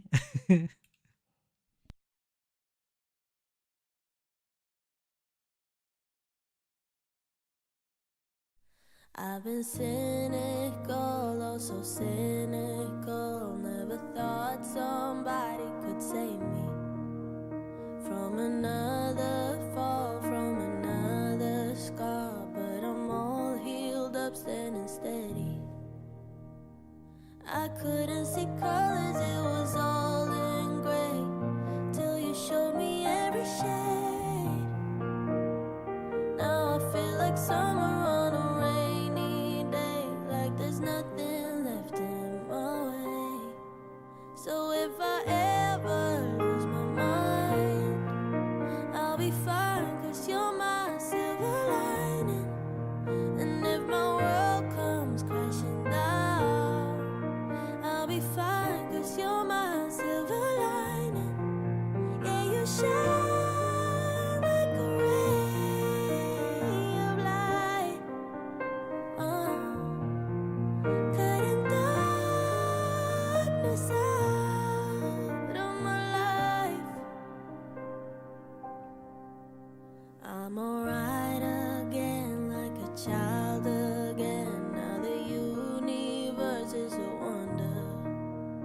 I don't care where we go, don't care what we do, as long as you're with me and I'm with you. I couldn't see colors, it was all in gray, till you showed me every shade. Now I feel like summer on a rainy day, like there's nothing left in my way. So if I ever lose my mind, I'll be fine, 'cause you're my silver lining. And if my world comes crashing down, I'll be fine, 'cause you're my silver lining. Yeah, you shine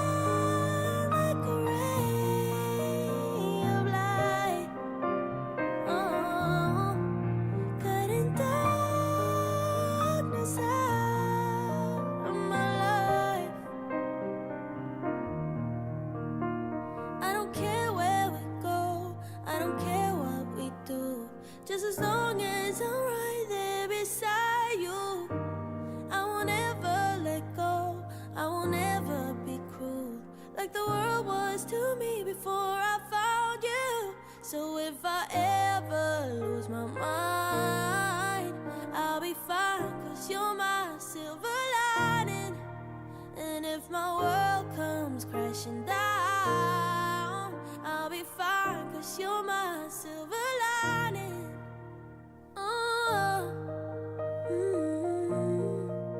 I'll be fine, cause you're my silver lining.